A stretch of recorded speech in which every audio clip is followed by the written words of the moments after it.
Hello. Hello, hello. Welcome to the stream. Apologies if I seem a little distracted right now. I was feeding my Snorlax. I keep forgetting, because like, here's the thing, right? You feed your Snorlax in Pokemon Sleep 3 times a day. The problem is, I can't feed it breakfast when I wake up because I wake up before 6 a.m. So I need to log in afterwards to feed it. But on days when I stream, I just sort of forget. And so I have to like do it right before stream because that's when I go get my phone in order to have my chat more readily. Honestly, I probably didn't need to do that today because I've got my stream chat right here, but it's probably a good idea to still have it up. Anyway, welcome to the stream. It's me, I'm back. I have internet again. Life is... Well, I was gonna say life is good. It's not really. It's still very stressful. But... it's fine. It's fine, we'll get through. We'll get through it. Twitch, that's what I'm looking for. Open up my thing. So anyway, since we were so rudely interrupted last week while playing the Great Ace Attorney, I figured, hey, let's play it again. Let's continue from where we were so rudely interrupted by my internet being cut off. For those who don't know, the reason my internet got cut off is my brother and I, when we first moved in, we moved in together, and because I was preparing to start my first ever job, he was basically the one who handled like setting everything. Why do I only have 2 bars of Wi-Fi? That's not good. He was the one who basically handled setting everything up. So a lot of stuff was in his name, including the internet. And he contacted me recently saying like, oh yeah, it's a bit of a pain trying to transfer it into your name. Thank you, Stream Elements. So could you maybe just like set up your own internet plan? And then I'll cancel mine once yours is all connected. For context, my brother has moved out, and that's why we wanted to transfer it into my name. He actually moved out like last year, I think, but we just didn't get around to doing this specific part until right now. So we did that, and then it turned out that his had to get disconnected before they could move forward with mine. So, you know, they turned off his at like Saturday morning in the middle of a stream, and then I didn't have internet again until Wednesday. So my weekend got a bit messed up, which is not fun, but yeah.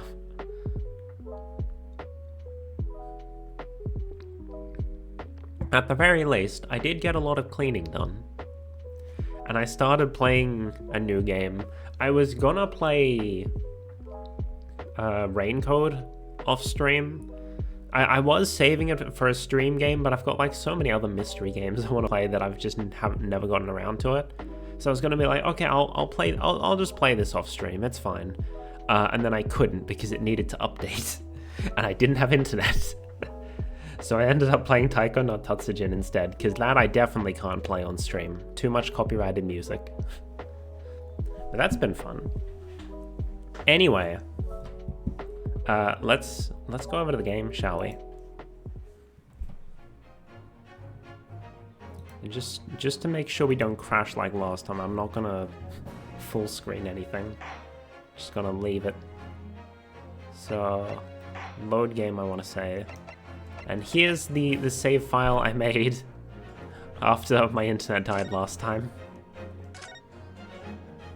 Resolve. I believe the defense has expertly demonstrated... my microphone cable is getting in the way. Has expertly demonstrated a credible reason for the defendant's actions. I'm still not doing any voice acting, by the way.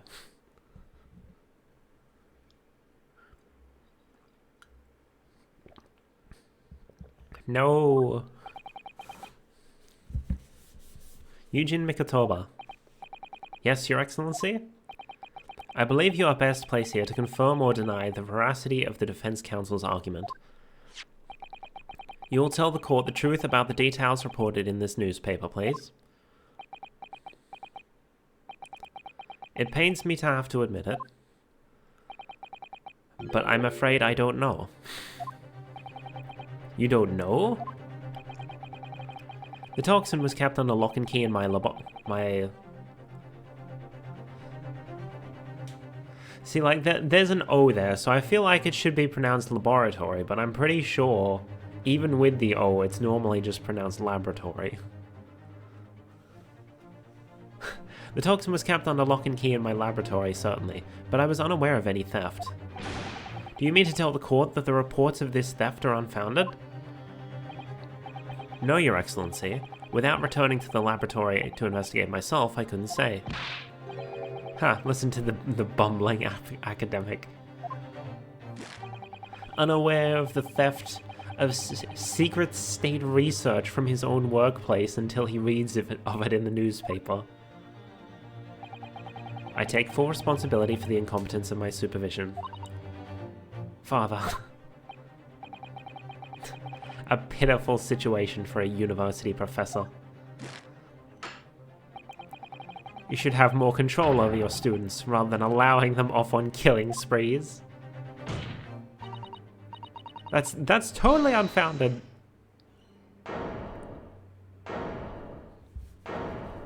Hey. What are you doing on the stand? None of this is Professor Mikotoba's fault. It's all my fault. Right? Membami-san, you stand accused here. Outbursts like this will not be tolerated. But it was me. I was the one who noticed that the poison we were developing had been stolen that day. What? So you knew. I'd been placed in charge of overseeing the project. It was the day that the professor and Soseki-san were interviewed together for the newspaper.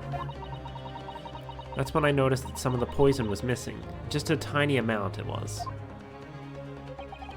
Why didn't you let me know immediately? I was scared. The whole project was supposed to be confidential, but some of the toxin had somehow been taken. So I decided I'd try to get it back before anyone else found out. Because I had a very good idea who the thief was. The thief, you don't mean... Yes, of course. It was that dainty English woman. You're making yourself look way guiltier right now. It's like, ah yes. So you thought she was the culprit who stole the poison, so you killed her. Oh no. Miss Giselle Brett? That's why I decided to join the little group of people going to the seaside. Inside the beach hut, I confronted Miss Brett. But she just sat on a stool at the back of the hut, where a conveniently placed gap in the wood was, smiling sweetly at me as if she knew she was untouchable. I know it was you who stole the poison. Well now, whatever do you mean? And then, she suddenly got to her feet, before falling to her knees in front of me and then collapsing on the floor. That's when I saw the knife in her back. I couldn't understand what had just happened. And then, a moment later, I was seized with fear. The pupils of her eyes they'd shrunk to tiny pinpoints. I don't believe it. In other words, you realize that the victim was suffering the effects of the stolen poison. My mind started racing. I hadn't seen anything past Miss Brett's lips whilst I'd been with her, which left only one possible way for the poison to have entered her body. On the blade of the knife in her back. And that train of thought was what spurred you to withdraw the blade. Yes, if the amount that had entered her bloodstream was small enough, she might still have a chance. That's what I hoped. Really, I'm so sorry for staying silent all this time. You've just made yourself look way more guilty.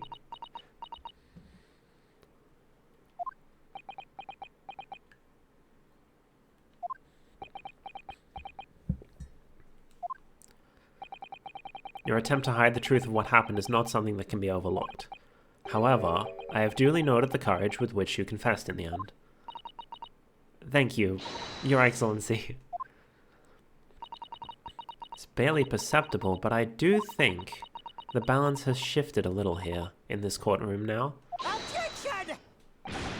Your Excellency, do not be deceived. The victim just collapsed before your eyes, you say? Well, Membami-san, if that is the case, perhaps you could explain how Miss Brett came to be stabbed through the gap in the hut. Well, you have no answer because the simple truth is that you stabbed the victim motivated by revenge. Objection! But you have no conclusive proof, conclusive evidence to prove that assertion, do you?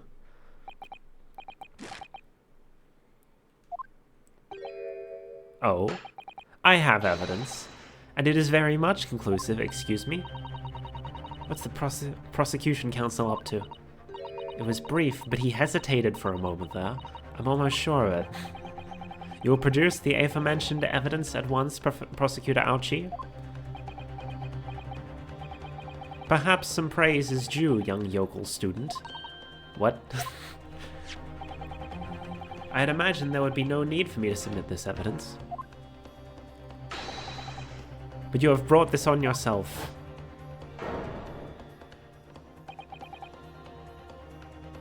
What the? Could a more damning shot exist? The cruelty in the air on that beach is almost palpable. This is just her pulling it out. She's already collapsed on the ground. This isn't her stabbing her. We've already established that, like, yes, she pulled the knife out. That's what this is showing. This evidence, more than any other, reveals the true extent of the accused's murderous nature, for it shows the precise moment that Membami-san plunged her dagger into the victim's back. No, that's not true, no. I don't believe it.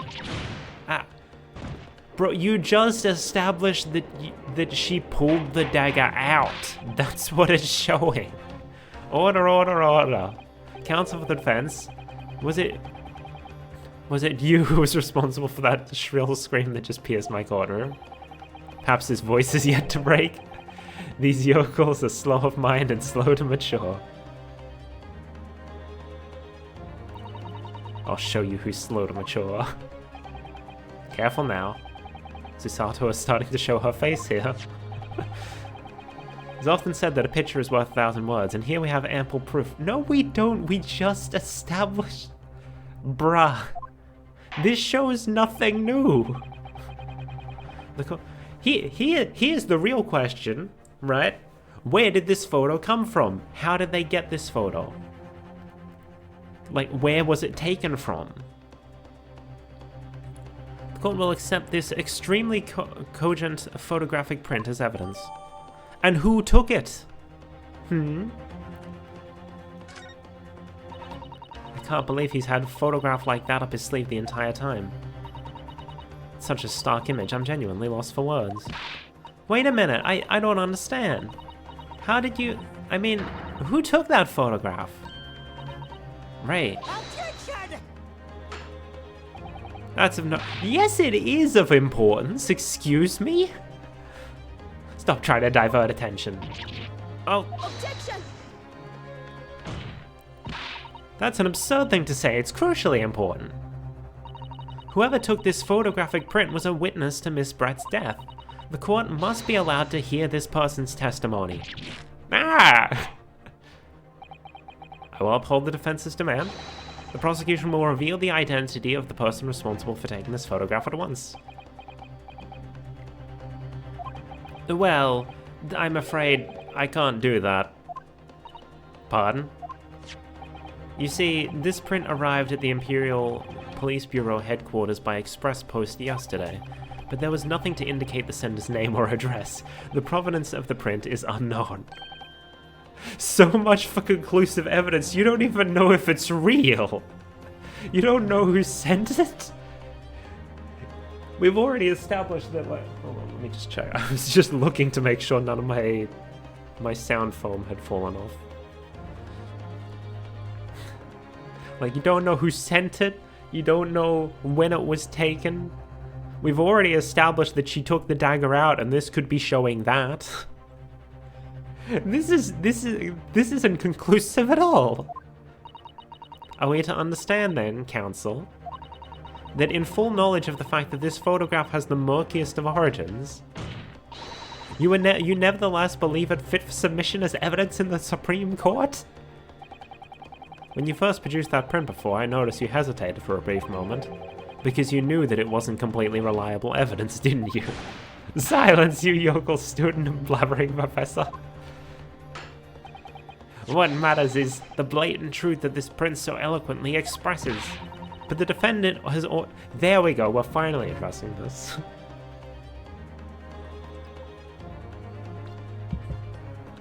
But the defendant has already admitted to pulling the blade from the wound. Clearly this isn't the moment that the knife was plunged into the victim back, but the moment it was withdrawn. Don't waste this court's time with your ramblings. Indeed, without knowledge of who produced this print, we have no means of verifying the claim, and the scene it captures is without a doubt the most compelling evidence presented to the court. This would never fly in a real court of law. If the defense is unable to shed any further light on the matter, I believe the conclusion is clear. Oh no! Susato, this is the time for you to fight. If what you've established so far is true, then there can be no doubt. This photograph shows the moment that Ray withdrew the blade from the victim. Yes, we just need to prove that somehow. Is it because she's holding it, like, in an underhand motion instead of in an... Like she's... Oh, I guess... I guess if she was already on the floor, she could be stabbing downwards. Yeah, if she's already on the ground, that would be the most... Sahaha. Tishaha, rather. You'll have plenty of time to rue your defeat on the slow train back to the provinces. And to rue the day you came up against Takatsuchi Ouchi in a court of law. If I can't determine who took this photograph, then the trial is going to come to an end. There must be a clue somewhere. There must be some way of working out who took it. Well, counsel? Your Excellency, hold on. Let me just check the photograph. There's a crack on the lens. And there's a crack on the lens. Raukos? I don't know how to pronounce that word. England returnees tell all. Is this the interview with you and Soseki-san, is it, father? It looks as though it was quite an exchange. Yes, he became a little over-animated when he was talking about his time in England. The photographer managed to capture the moment his hand karate chopped me on the neck. I do hope you weren't hurt. There's a crack. It was the same reporter. Your Excellency, the burning question is who took that photograph, and the truth is, I have the answer.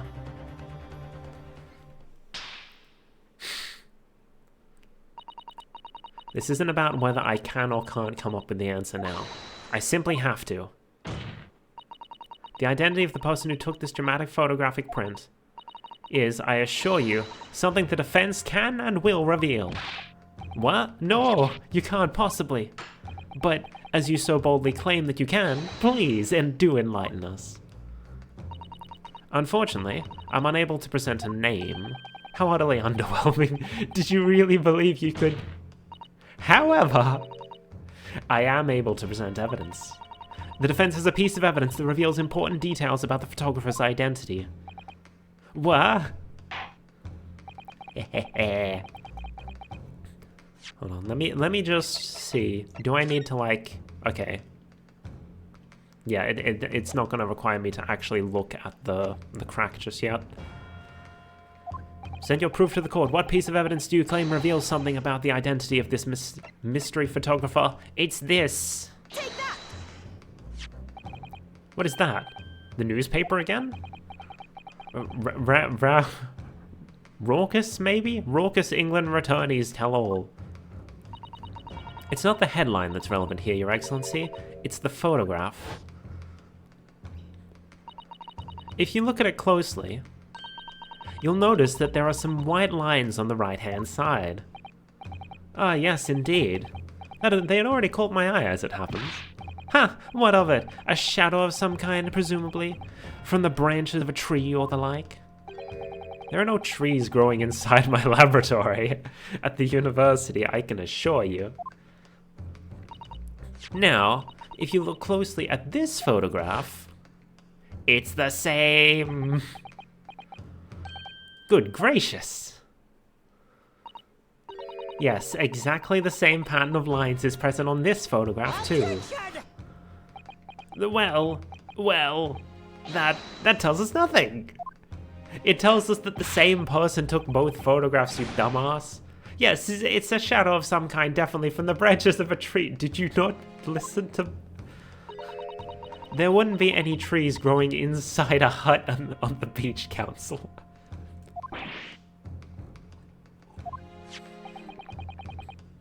What's quite remarkable about it is that the two patterns are almost identical. How could such an extraordinary similarity have transpired? The curious matching pattern that appears on both photographic prints is a result of a camera defect. The lens has a crack. Obviously, it must be due to a problem with the camera used to take the photographs. With the photographic device? Yes, we can confidently say that the camera's lens must be scratched, and that the scratched lens causes unwanted lines to appear on every print taken with the device. In short, the two photographs under consideration here were taken with the same camera. But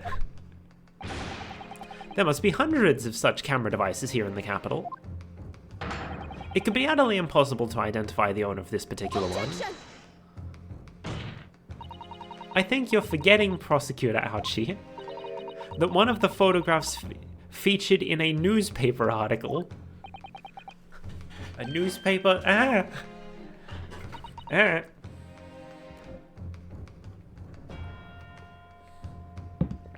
have finished my tea. That's right. The author of that article is the mystery witness to this crime. I want to bet it's the dude that we've seen jumping around taking photos of Soseki. What did he just say?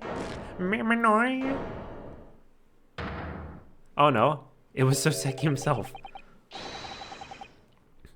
I see why you were called a raucous England returnee. What are you yelling about? You've already testified. It's many memo. I tell you, many memo. Mo. Is the pun that he makes many memos? Soseki-san, what was that? Did you say many memo? Ever since I returned to Japan, a reporter from the Shoujo News has been hounding me, following my every move. A reporter by the name of Raiden Many Memo. Yes, hounding me from dawn till dusk.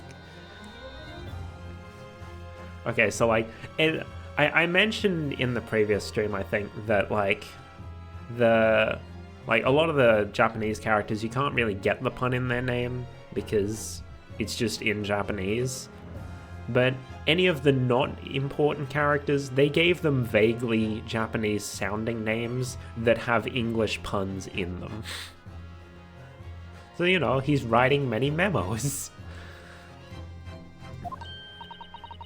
Now that he mentions it. They secretly spy snapshots, scribble stories, and scupper my privacy. Could that same reporter be? A camera to the left of him, a notebook to the right. There I am, stuck in the middle with writing many memo. So you're saying that this picture was taken by? My many memo, yes, my lord, your excellency, Esquire. Officer, find this newspaper reporter at once and bring him to my courtroom. We will adjourn for a short recess in the meantime. Oh, yes, your excellency. As you say, your excellency. And one more thing. I want this knife, the murder weapon, examined for traces of poison. You will solicit the assistance of the Imperial University's medical department for the task. Understood?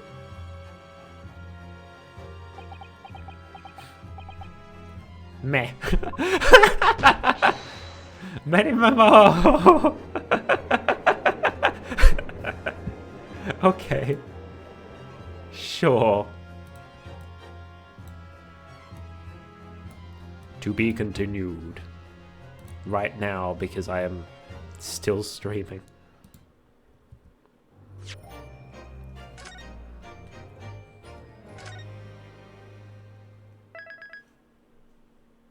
Saving complete.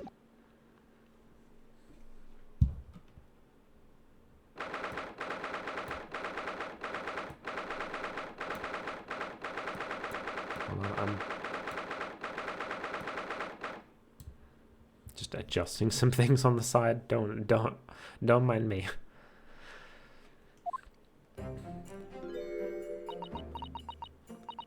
I'm so sorry, Susato. I should have told you about the toxin. Ray.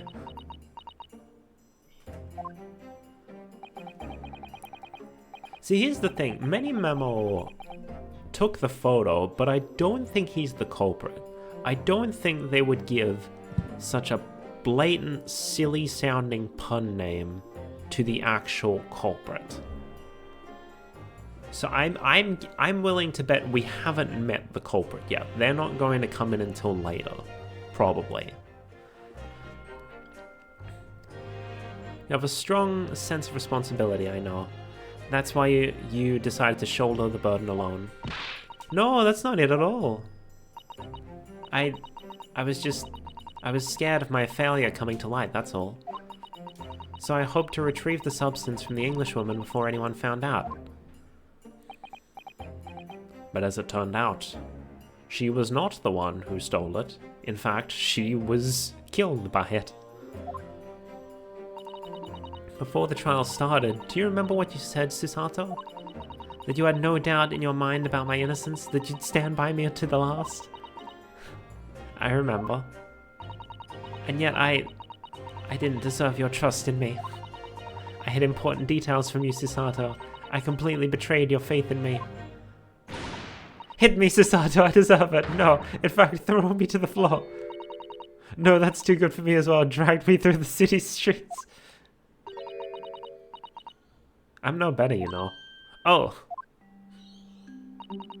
Even though in my heart I knew you'd pulled the knife blade from Miss Brett's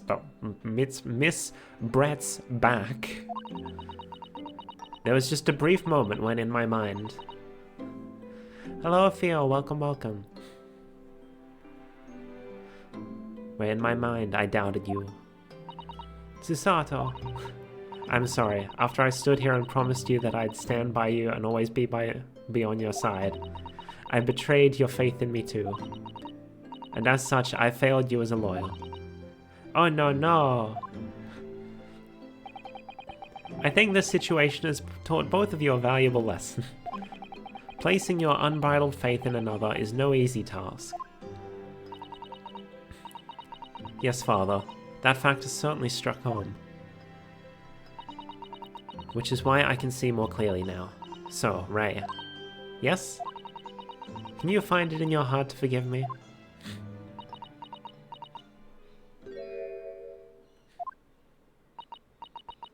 Oh, Susato. You know you'll always be a gallant, dashing lawyer in my eyes now. Oh, Ray.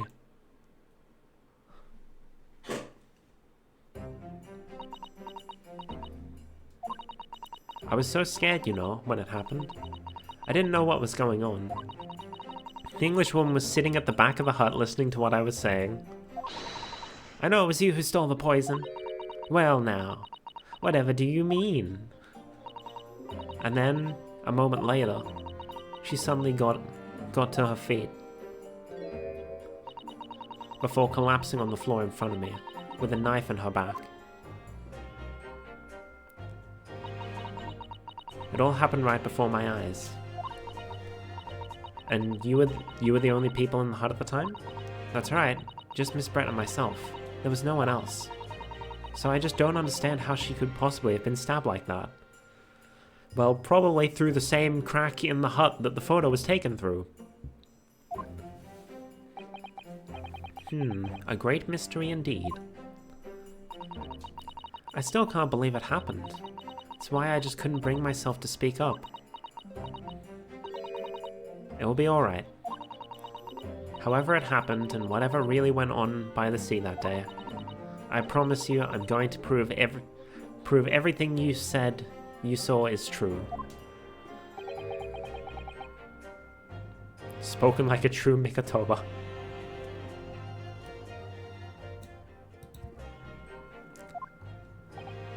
Now, I think we should discuss what's coming up in the trial, don't you? We don't have much time. We must make sure we have our facts in order. Yes, I expect the poison is going to come under close scrutiny in the upcoming proceedings. The police should hopefully have identified it on the blade by now. The trouble is, it's a completely new laboratory synthesized blend of alkaloids. The police won't have any way of testing for it. Oh, I see. Yes, without this chemical reagent, it's impossible to detect the poison. Chemical reagent? I sent a colleague of mine off with some earlier to deliver it to the police headquarters. I think perhaps you should have some as well, though, just in case. We're probably going to test something else for poison later on. Special indicator solution for a new poison under development by my father's team. It's been created in strict secrecy and exists only in my father's laboratory. That's going to be relevant later.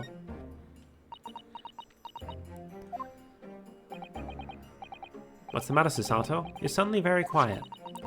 It's the newspaper article. Exclusive deadly poison stolen from Yume University Medical Research Laboratory. I'm wondering how the information got out, given that it was a government secret. It was all the Englishwoman's doing. What? It was when the professor and Soseki-san were being interviewed at the laboratory. That so-called English lady swanned in without any compunction and said to Professor Mikatoba, "Oh, Professor, surely your guest would love to hear about your work on that substance there." Bruh! It put me in a very awkward position, to be frank. But Soseki-san's curiosity had been piqued, so I had little choice but to give him a cursory introduction. So then Soseki-san knew about the poison? Yes. And it's highly likely that the reporter who was writing up the story about us would have caught a glimpse of the toxin too. This Memo-san. By the way, did that reporter join you when you went to the beach? Oh, no, I don't remember the reporter being there. He was probably sneakily watching from the bushes. Indeed, he shouldn't have been. I very much doubt anyone would have wanted him there. Oh? A known criminal had been given permission by the authorities to bathe by the seaside. Soseki-san pointed out that inviting a reporter might be problematic, so the man was sent back to his office. And then he came anyway. Yet he obviously didn't go back. He secretly followed the party to the beach and took this very candid photograph. And then, presumably, he posted it anonymously to the police. He probably didn't want them to know that he was there. Not for like, not for reasons like, oh, I killed her, so I didn't want them knowing I was at the scene. He probably just didn't want them to know he was at the scene because he wasn't supposed to be there. Yes, that must be what happened. Counsel, we've just heard that the new witness is now ready to testify. Trial is about to resume. Please proceed into the courtroom at once. It's time to steel ourselves once again, then. Defense attorney Ryotaro Naruhodo. Yes. Ray has put her faith in me now and told me everything. So I can't let her down. I have to prove that what she's telling the court is true. I have to prove what really happened that day. Let's go.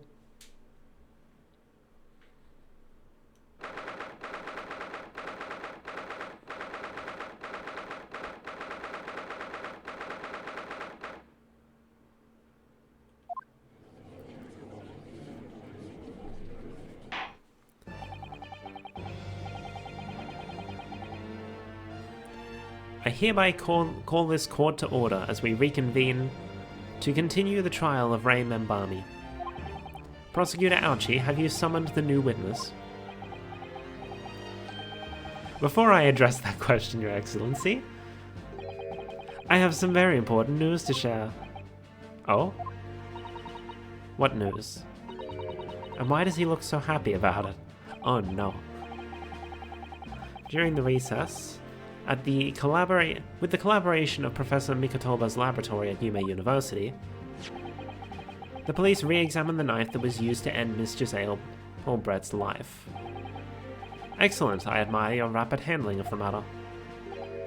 Oh, too kind, Your Excellency, too kind. I was merely carrying out your instructions, of course. I had the reagent delivered to the police headquarters by rickshaw, so would be there in good time. But judging by the man's swagger, I fear we might need to brace ourselves for the inevitable. Oh, it was the other guy speaking. And counsel, what were the results? I have a feeling now. Considering the way he's acting, I'm guessing it probably wasn't on the knife, and my next guess would be that it was in the pen. And and we're gonna need to test it.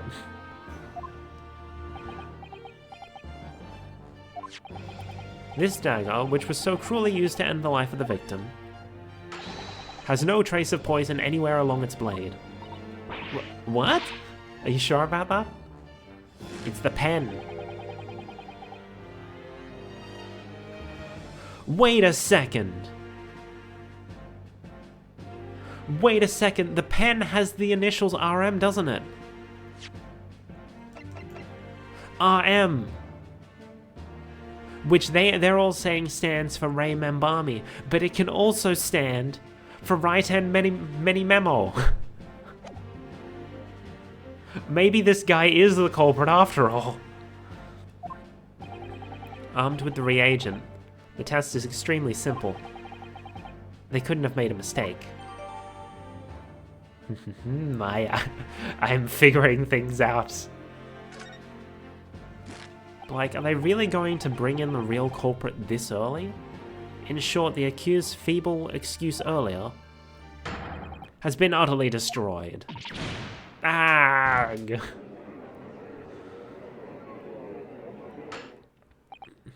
Now, the prosecution is ready to call the new witness. The newspaper reporter who managed to capture a photograph of the crucial moment. Good. Very well, officer. Bring in the witness. No trace of poison on the knife? But if that's really the case, how could the toxin have entered the victim's body? Oh, so he the small amount of poison that was taken, he just dipped his fountain pen in it to draw it in. Ah. Witness, please state your name and occupation for the court.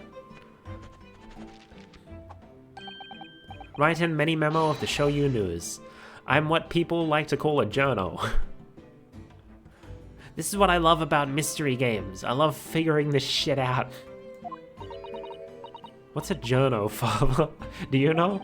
It's simply a contraction of journalist.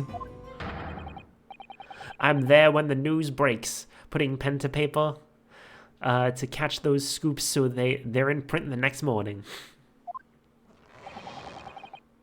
They don't call me the hero of the Herald for nothing. The nice guy of news. You don't want to be called a nice guy, my dude. That has a very different meaning when you call it yourself a nice guy.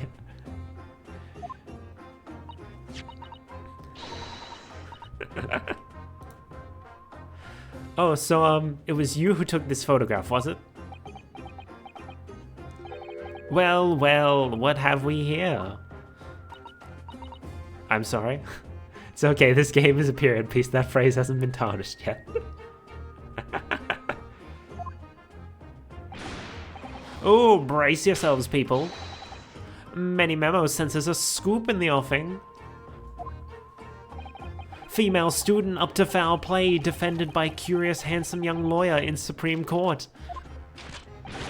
The readers will lap this up, we'll set it above the fold at 72 points in a 5-leg format in the morning edition. Huh? Right then. Let's start with your name. It's Ryotaro Naruhodo.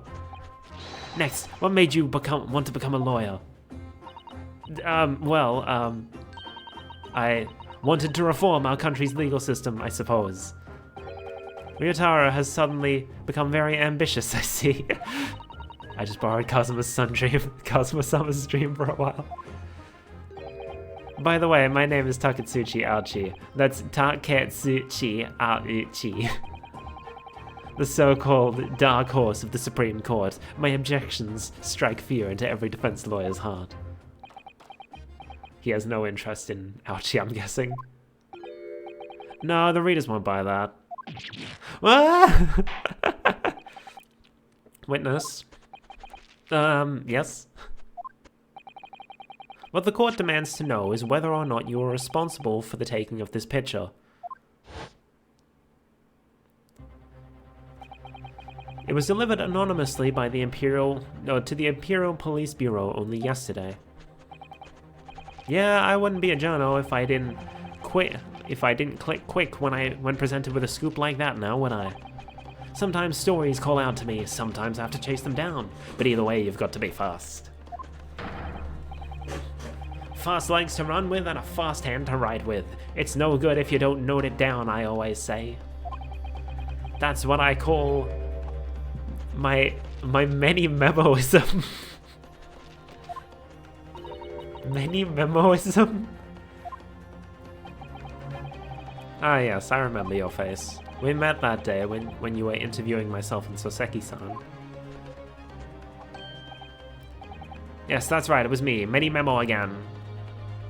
Also, fun thing I'd like to point out. They're using, like, Japanese honorifics, even though, like, this is the localized version and it's been translated into English, right? The reason they do that is because, like, part of this game takes place in Japan and part of it takes place in England. And so when the characters are supposed to be speaking Japanese, they put in the Japanese honorifics. But when they're supposed to be speaking English, they instead use, like, Mr. and Miss and that sort of thing. I thought that was really neat. So that's right, it was me, Many Memo again. Better than calling this guy Clark Kent for the localization. I mean, like, they really couldn't do it here. Like, for the main Ace Attorney series, I very much understand why it's set in, like, Japanifornia. And personally, like, I'm like, down with it. Because, like, I do have my criticisms of Great Ace Attorney having absolute shit puns in their names. But, like, in the Great Ace Attorney, there was no getting around the fact that it's set in Japan. So instead, like, the important characters keep their Japanese names, and then the smaller side characters in the Japanese part get, like, they're vaguely Japanese sounding names that have blatant English puns.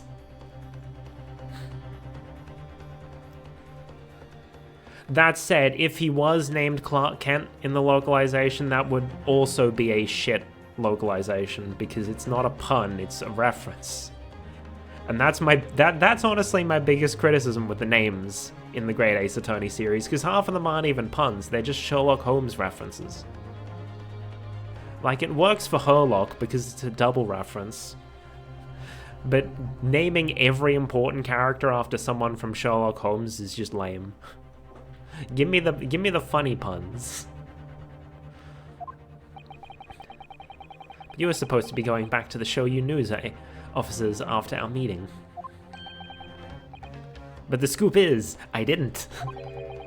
Because that Englishwoman's words had piqued my journalistic interest. Miss Brett's words? A criminal left to do as she pleases just because she happens to be a British citizen? It's horse dung. This country's judiciary is rotten to the core. It's white privilege. The Supreme Court's rulings aren't worth the paper they're written on. The police are just imperial pawns. Stay your tongue, young man. There are complex political issues at play. Well, anyway, I quickly jotted down those words she said in my memo pad. Are you ready? I'll read it out. It's all here. Right, here goes. I should like to go with everyone to see your country's coast. A serious criminal going on some junket? That is a T, right? Yeah, junket. What's a fucking junket? Hold on, did I remember to set my screen as... Okay, yeah. I do have the profanity tag on my streams. The people need to know about this. That's why I decided to sneak after them. To get the woman's story so I could hammer her in the press. Do you mean to say you did indeed witness it firsthand? The grim scene portrayed in this photograph? Look at this graph. Oh yes, I saw it with my very own Jono eyes. From start to finish, through the viewfinder of my trusty camera. Thank you, Memo-san. You will now give a formal testimony before the court. You will state exactly what it is you witnessed of the events surrounding Miss Brett's death.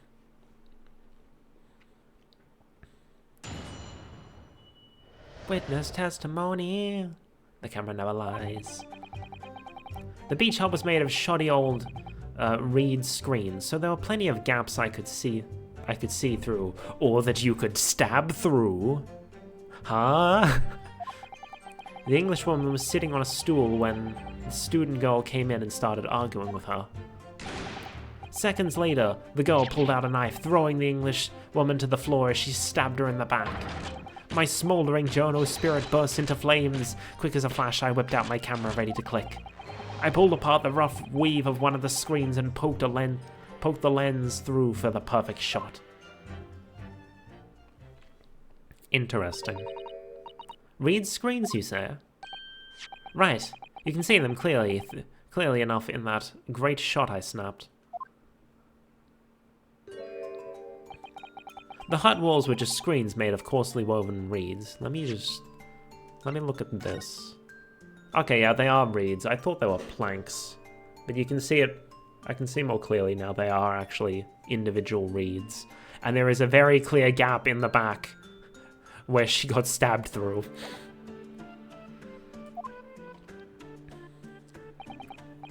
Yes, it allows the breeze to pass through and bring some relief from the summer heat. And it was a breeze for me to poke my camera through and see the whole thing hotting up.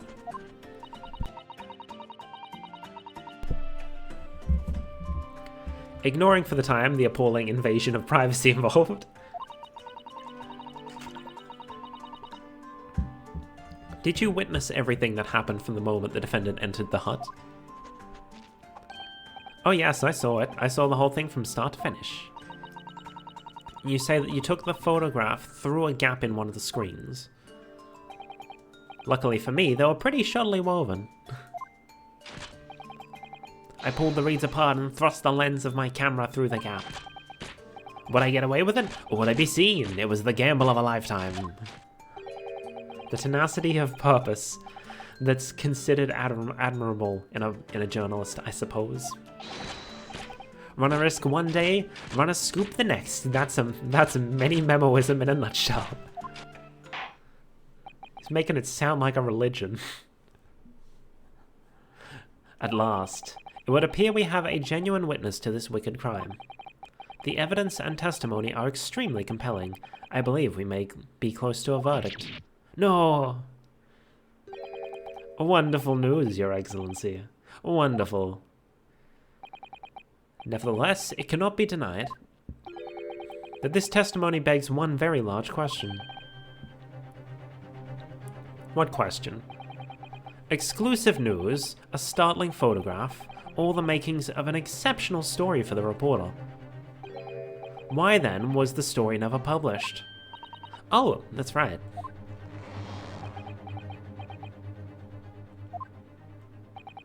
It seems clear to me that there are circumstances at play here that are yet to be understood.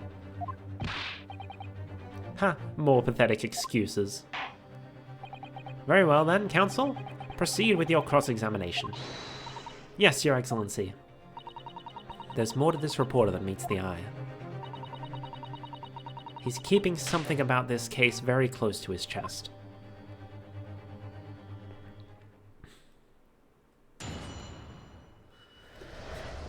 Okay. I didn't see any obvious contradictions, so let's just start pressing. Shutting screens, so there are plenty of gaps. What made you want to see what was happening inside the beach hut in the first place? Call it journo instinct. Can you think of a better reason? Like, him using the term journo is catching me off guard. Do other countries use journo as like shorthand for journalists? Because to me that sounds like very Australian slang. Like just being completely lazy and not pronouncing the full word. Maybe it's more common than I thought, but like that is definitely something Australians would say. First I've heard of that. Well then. Oh, I don't know. Perhaps because as well as being a proven criminal, the person inside was a young woman. You're accusing him of... Bruh, I see where you're going with this. Brace yourselves, people. He's painting the journal as a voyeur. It's hardly slander, sir. You had a camera and you were taking pictures without the woman's knowledge. Nope, you've got it all wrong, little student boy. Sorry? To my mind, all that was inside that hut was a scoop. Nothing more, nothing less. Scoops know no gender. Man or woman, it's all news. That's not even many memoism, it's basic journalism. The nice guy thing comes full circle. If only the courtroom was as indiscriminate. Right, so if that's all buttoned up, can we move on? Tell the court then, witness, what sight befell your eyes when you looked inside the hut? A sight that vindicated my journo instinct, that's what. When I pulled back the reeds, I could see all as clear as day. Englishwoman was sitting on a stool when the student girl came in and started arguing with her. So you actually saw Membami-san entering the hut? Yep, and she was raging like my journo spirit. And the argument you mentioned, what was that about exactly? You stole it. I didn't steal it. That kind of thing. Talking about the poison, I suppose. The student girl walked right up to the Englishwoman, raging like my journo spirit. The student girl walked right up to the Englishwoman and really started laying into her. I mean, if she'd laid into her anymore, there would have been eggs. Oh. Laid. Okay, I get it. I get the joke they're going for here. The man should have been an author. His descriptive talents are wasted on journalism. But the student's rantings fell on deaf ears, like a Japanese person listening to English for the first time. He really ought to work on his similes first, though, to be honest. Anyway, the point is, that woman in the dock was mightily angry. And her temper finally got the better of her, it seems. Dear me. Which was the climactic moment I caught on film. Seconds later, the girl pulled out a knife, throwing the English woman to the floor as she stabbed her in the back. Does this man have... This man has 2 pencils, one behind each ear. I don't think you need both pencils that readily available, my dude. Hold it! Like, obviously one of them isn't behind his ear right now because it's in his hand, but that's where he kept it. Do you swear before this court that you actually saw the precise moment when the stabbing took place? What the... Huh? He threw down the broken pencils and then just pulled out another one out of hammer space. What? Huh? Where'd you get that from, my dude? Huh? I mean, I do like that they had an actual transition there from, like, broken pencil stance to fixed pencil stance. But, like, it raises questions. The precise moment, I didn't just see that. I saw the whole hellish scene play out. Start to finish, from start to finish. I have here a simple plan of the beach hut. Aha, we have evidence. New evidence. Perhaps you could use it to explain to the court exactly what you witnessed.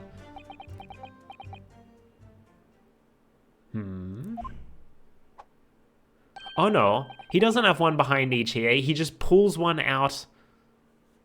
He just pulls one out from behind his ear, but the one behind his ear stays there. Okay. Infinite pencil works. It's all here in my mini memo pad. Mini memo pad. When I first peered into the hut, I'm sure that the English woman... Infinite pencil works, yeah. Was on this stool at the back of the hut here. Yes, the accused's own testimony confirmed that. She just sat at the back of the hut, smiling sweetly. And this is what I have noted down. It's my turn to testify now. Try not to interrupt. Yes, the next moment, as I was watching, the evil student girl entered the hut. After a while, the pair of them ended up in the middle of the hut, arguing furiously. The English woman went for the student, but the girl dodged out of the way. I think what's relevant right now is, like, where in the hut, where around the hut was this guy standing? Because if he was standing on, like, the left side, like, he's in prime position to do the stabbing. The English woman went for the student, but the girl dodged out of the way. In a flash, plunged the knife into her adversary's back as the two passed each other. What you describe is a grim crime indeed. Never sugarcoat the truth. That's what many memoism says.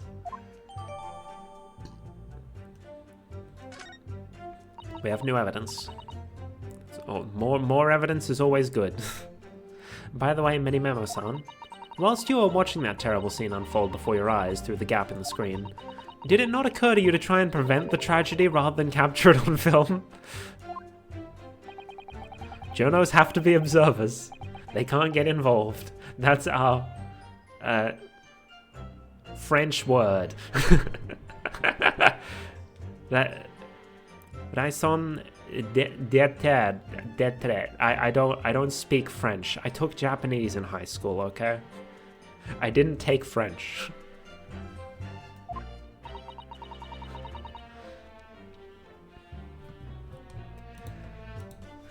So you didn't converse with Miss Brett at all? Obviously not. An observer always remains on the outside looking in. And that's something to be proud of, is it?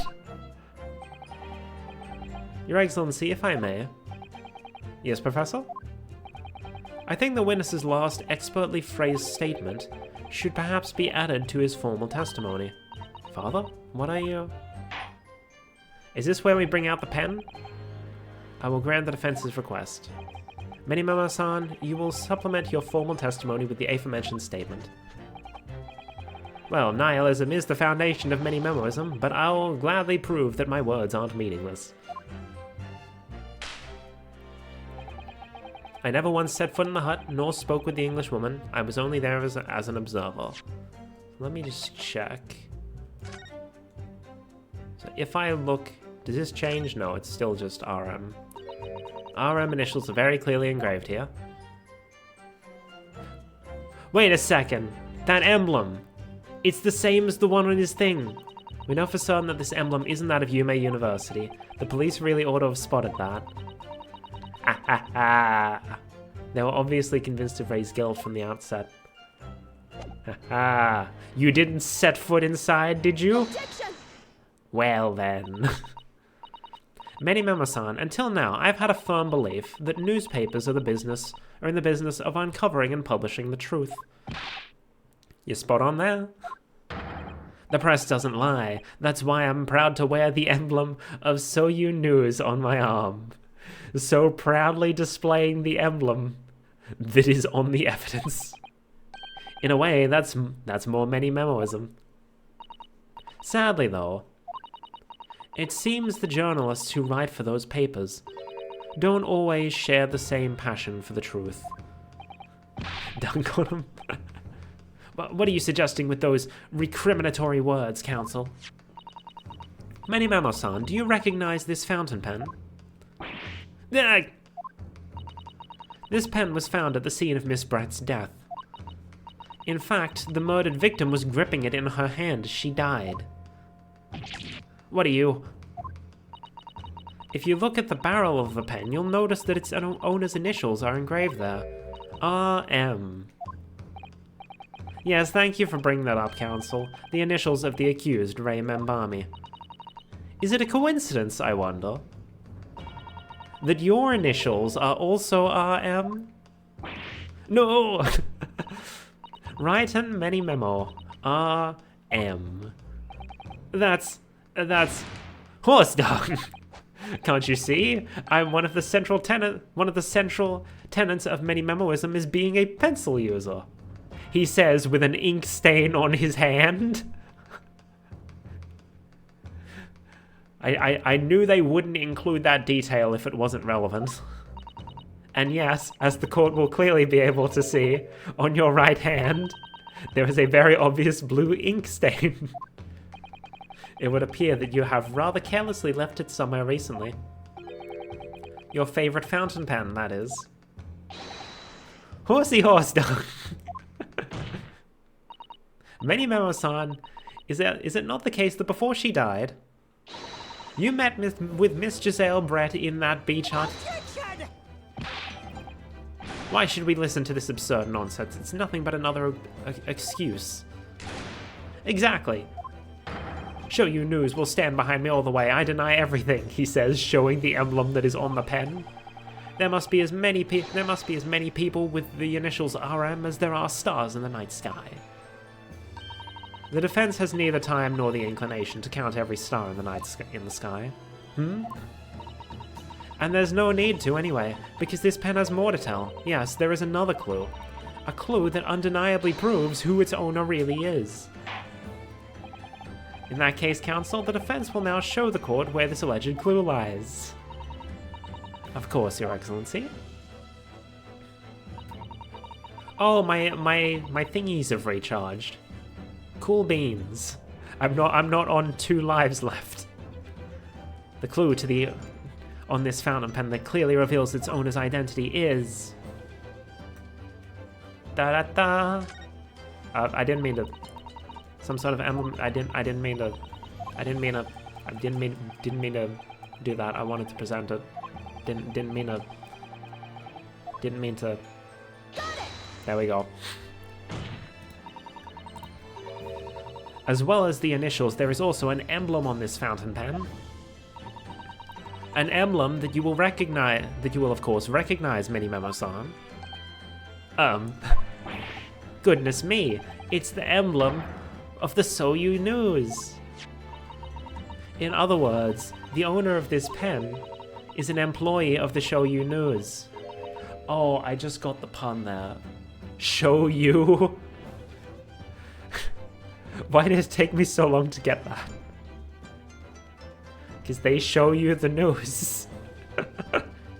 I'm so dumb. Normally I'm on top of this shit. Is an employee of the Shoyu News whose initials are RM. Suddenly the stars in the night sky don't seem so numerous, do they? Well, Mini Memo-san, how do you respond? No! Unless someone stole his pen and poisoned her with them, but like, right now it's very clearly setting him up as the culprit. But I feel like if there's gonna be a culprit, it's gonna be like it's a Sherlock Holmes reference. It's always a Sherlock Holmes reference. Miss Brett was a Sherlock Holmes reference. They're not gonna make someone with a blatant pun, with as blatant a pun as writing Mini Memo. And it's such an important culprit who killed the very important culprit from the first game. I'm trying to preempt.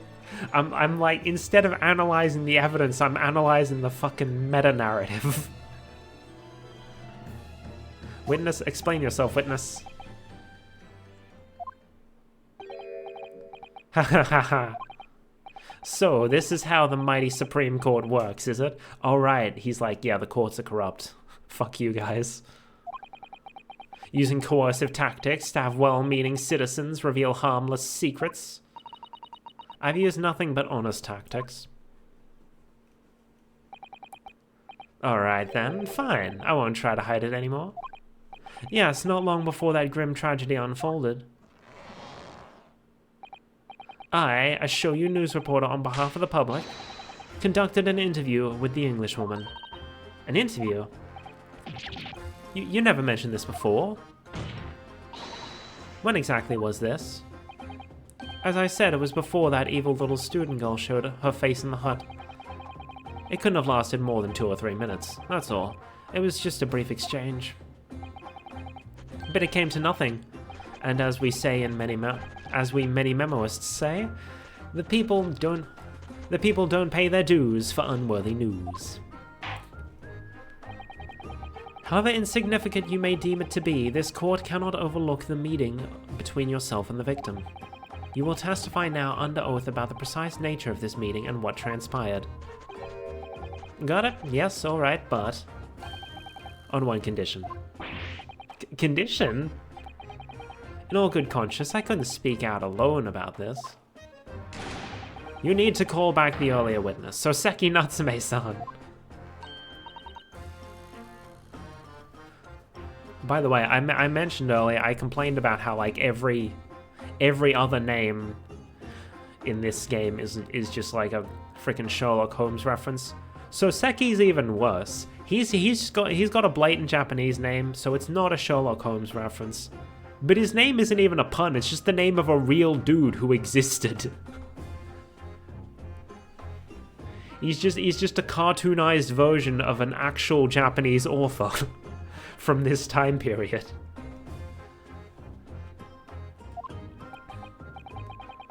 The game is canon to real life.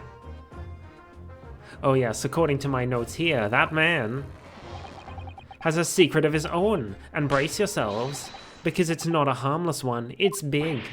What? Oh no. Many memoism states that one man's secret is every other man's front page story. Very well, I will grant the witness's request in this instance. Officer, summon the witness back to the stand. Okay, so it is definitely possible that someone took his pen and used it to poison the victim. So Seki-san hiding something?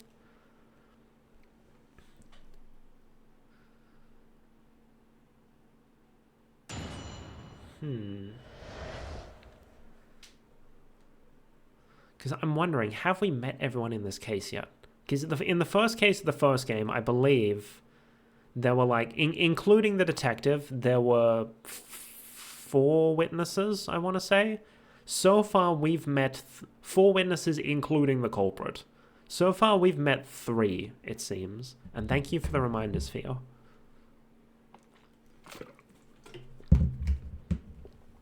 Because they're really sort of playing it up that, like, Raiten is going to be the culprit, but I just feel like he's too much of a bit player. He's not, you know, he doesn't feel like the kind of character that they would cast as the culprit, you know?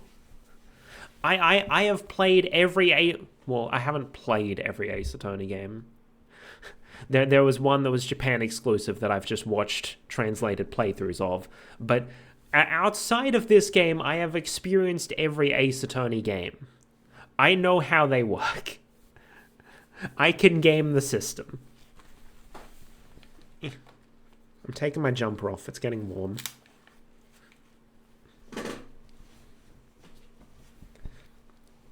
He just doesn't feel like the kind of character that would be the culprit.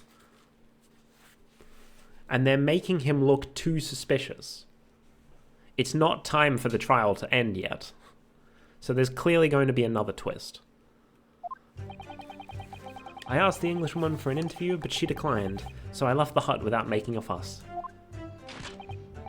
Then, watching secretly from the outside, I saw the woman being stabbed, and the other witness come running. And I get the feeling that the reason they've called Soseki-san back to the stand is so that they can introduce us to the other gimmick surrounding having multiple witnesses testify at once.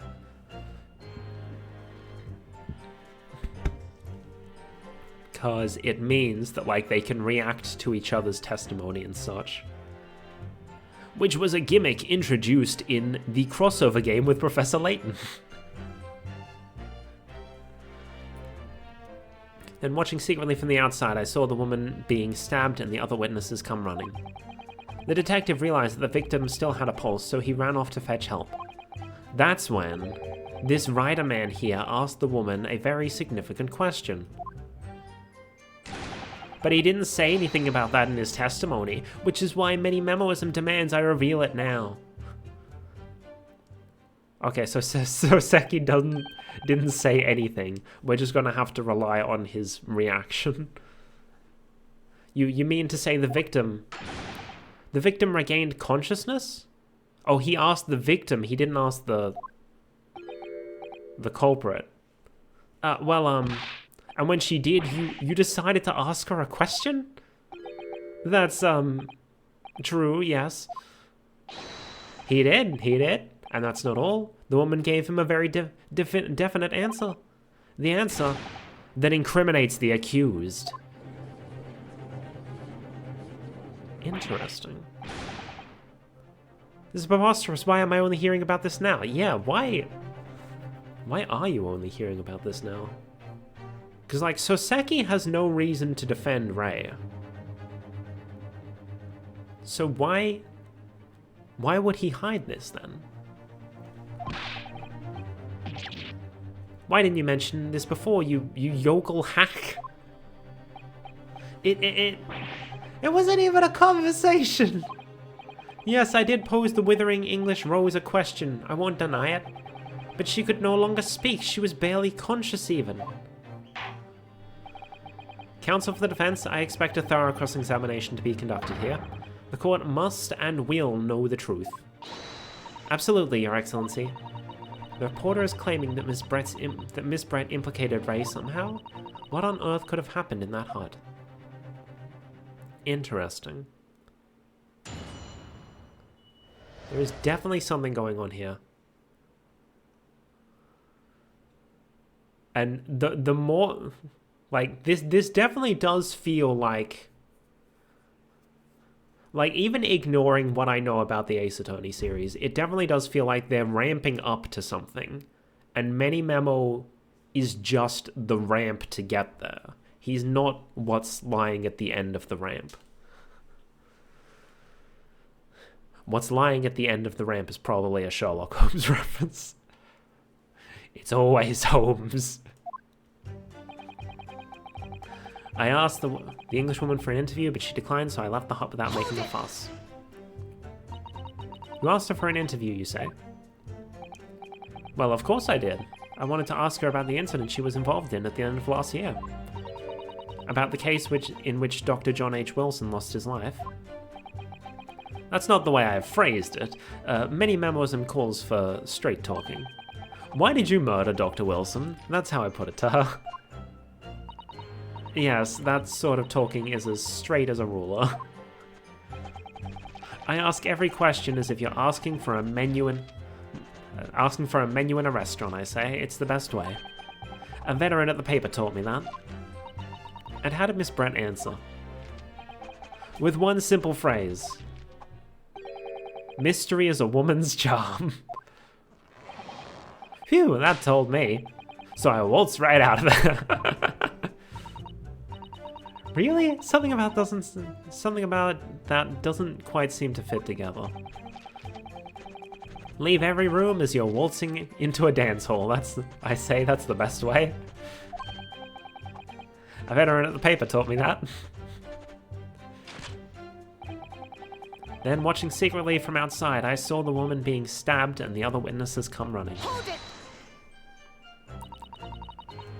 That was very persistent of you, considering that Miss Brett had just turned you away. Persistence wins the prize. Many memoist will tell you that. Let them think you've left. Then just when they lower their guard, that's when you swoop in for the scoop. And the fruits of your labor are all too apparent in this telling photograph. Though I am sure the young yokel student would rather not be reminded of this damning evidence. Actually, it's thanks to that photograph that we managed to identify this witness. And now that you've found me, I'll tell you whatever you want to know. I've got nothing to hide. Except that you... I'm sure. You literally just hid something from us moments ago. Please, do go on ahead, witness. The court is eager to hear what you have to say. Try to stop me. There's a story to tell here, and I'm gonna tell it. The detective realized that the victim still had a pulse, so he ran off to fetch help. And Soseki-san remained behind in the hut? That's right, yep. Our author friend here was a blabbering wreck, shaking all over from his head to his toes. Mustache. I can never... I like jump back and forth between mustache and mustache. Or mustache. Mustache twitching, eyes bulging. What do you expect? You don't know the terrifying troubles that taunted me whilst traveling abroad. Back behind baleful bars. They'll be coming for me, surely. That's all I could think. I felt as though I were gasping for air, drowning in a sea of cold sweat. Poor Soseki-san. His experience in London have scarred him deeply. As the world seemed to close in around me, I quietly recited a prayer to Amida Buddha. Eternal emptiness, empty eternity. The end is coming for me, surely. No sutras are to resound in my courtroom, please. And now we come to the crucial part. That's when it happened. That's when this writer man here asked the woman a very significant question. So the woman he's talking about was actually Miss Brett. I thought he was talking about Ray. What question? What exactly did he say? Well now, you should hear that from the horse's mouth, I think. Don't you, Mr. Writer Man? Nah. Out with it, you yokel hack. Why is he so obsessed with calling everyone a yokel in this game? What did you say to her? What did you say to the dying Englishwoman? Well, in truth, I'd been catching crabs at the water's edge and building castles in the sand, you see. Well, the seaside is a place to be at leisure, I suppose, even for a grown man. But then all of a sudden, from that little beach hut, a young girl's panic-stricken cries for help pierced the air. Ray. I ran up the beach to see what was happening, to find the defendant leaning over the collapsed victim. As soon as Inspector Hosonaga saw Miss Brett on the ground, he sprinted off to get help. And then, just a moment later, I heard a faint moan. A moan from the dead Englishwoman. I nearly jumped out of my skin. But what did you ask her, Soseki-san? I asked her, who did this to you? Don't protract this any longer. How did the woman respond? She didn't. She just said nothing in response. But,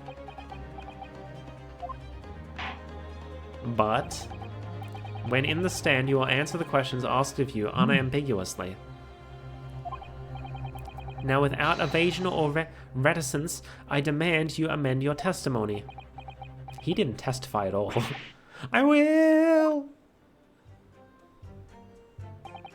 I asked her who did this to you, but she never replied. And then we're going to press him, and Reporter Man's going to react. Probably. Because I'm still convinced this is where they introduced the react mechanic. So you tried to find out who the culprit was? He who asks a question is a fool for a minute. He who does not remains a fool forever. And having been labelled a criminal twice during my time in Great Britain, I was quick to make up my mind. Yeah, so I had been spoiled a little because I was looking up stuff about Soseki. Apparently one of the 5 cases in this game is actually a flashback. And it's like because in the first game, Soseki's only accused of 1 crime. He's case number 4. So apparently one of the other cases in this game is the second time Soseki was in jail. And it just takes place before the events of this game. Better to die, better to be a fool for a minute than remain a fool in prison forever. However, you've already indicated that the victim failed to respond, is that correct? I know why. I know why the Englishwoman said nothing. She was ignoring me because of my stoop and moustache, because I'm Japanese. I mean, she was kind of racist. Soseki has really developed a dislike for the English, it seems. I mean, Miss Brett was also not very great about Japanese people in the first game. Having read the report on his time in Great Britain, I can't say I'm surprised at his xenophobia. But the Englishwoman didn't ignore you at all. Did she, Mr. Riderman? Well, yes, alright. She did respond in a manner of speaking, I suppose. Oh? She just lifted a trembling finger and pointed in the direction of the Uh-oh. Uh-oh. Miss Brett pointed a finger at the defendant? Soseki-san, is that really true? Uh-oh. It's not easy to stand here and say this, but when we first entered the beach hut, the Englishwoman was sprawled on the floor before us, and the student girl standing on the far... Oh. She's not pointing at Ray, she's pointing at the back wall. I figured it out. The Englishwoman was sprawled on the floor before us, with the student girl standing off on the far side of her. When I asked who did this to you, the Englishwoman summoned her last ounce of strength and pointed a trembling finger at the back of the hut, which was, it can't be denied, in the direction of the student girl who stands accused today. But it's the back of the hut where there was a gap. No. Soseki-san, why on earth did you neglect to mention this in your original testimony? Very good question. But fiddlesticks, I say. What? This is not a British court of law. You will respond in Japanese. Good to know that fiddlesticks is not a Japanese word. Yes, of course, the Englishwoman did point her finger towards the back of the hut, but I was trembling, and she was trembling, and everything was a blur. And thinking about it, I feel as though perhaps she was pointing in a slightly different direction. Actually, no, not slightly, a very different direction to where the student girl was standing. To somewhere at the back of the hut where nobody was standing at all. You mean that your memory of events and the direction in which the victim were pointing are both unclear? Yes, that's it, unclear. I'm very, very unclear. Objection! Your Excellency, surely this proves the matter beyond all reasonable doubt. Yes, the woman may barely have been conscious, and yes, perhaps her finger wavered slightly. But there can be no doubt that this was an attempt by the victim to confirm the identity of her assailant. Why? Because as the court can see, there was no one other than the accused in the direction that the victim was pointing. It is now abundantly clear that no one else besides the accused could possibly have committed this crime. Not true, we still haven't addressed the gap in the back of the hut. I'm inclined to agree. And in the absence of any credible argument to the contrary, I believe we can now conclude this trial. I have an argument. I have an argument. The headline's writing itself. See, he's definitely acting like a culprit, but I feel like he's making himself way too obvious. Dashing lawyers' hopes dashed. 92 point across the whole page. We'll do an extra edition. This is a serious blow, Susato. Unless we're able to identify the true culprit and substantiate our claim with evidence, the judge will give his ruling and the trial will be over. But that's impossible, Father. We don't even know how the crime was committed yet. Impossible though the task may seem, we have no choice. We must think back over everything we've learned thus far. Somewhere in all those details, I'm confident we'll find the clue we need. I know. Ray gave us her account on how these events unfolded and in the defendant's antechamber before the trial resumed. She told us what happened at the precise moment Miss Brett was killed. The Englishwoman was sitting at the back of the hut, listening to what I was saying, and then, a moment later, she suddenly got to her feet before collapsing to the floor in front of me, with a knife in her back. How could Miss Brett have been stabbed in the back in a beach hut that was empty but for herself and Ray? Somewhere amid all the information we've gathered so far, there must be an answer to that question. Oh, there is. I think it's finally time for us to use the evidence I identified at the start of the freaking trial. I take it then the defense has nothing further to add? So the gallant yokel student's luck finally runs out. I can't say I'm surprised. In that case, I am ready to deliver my final verdict on this matter. This is a crucial turning point now. If I can't establish what really happened, it's over. Where was the real culprit hiding? And how did he or she stab the victim? I know how. Objection!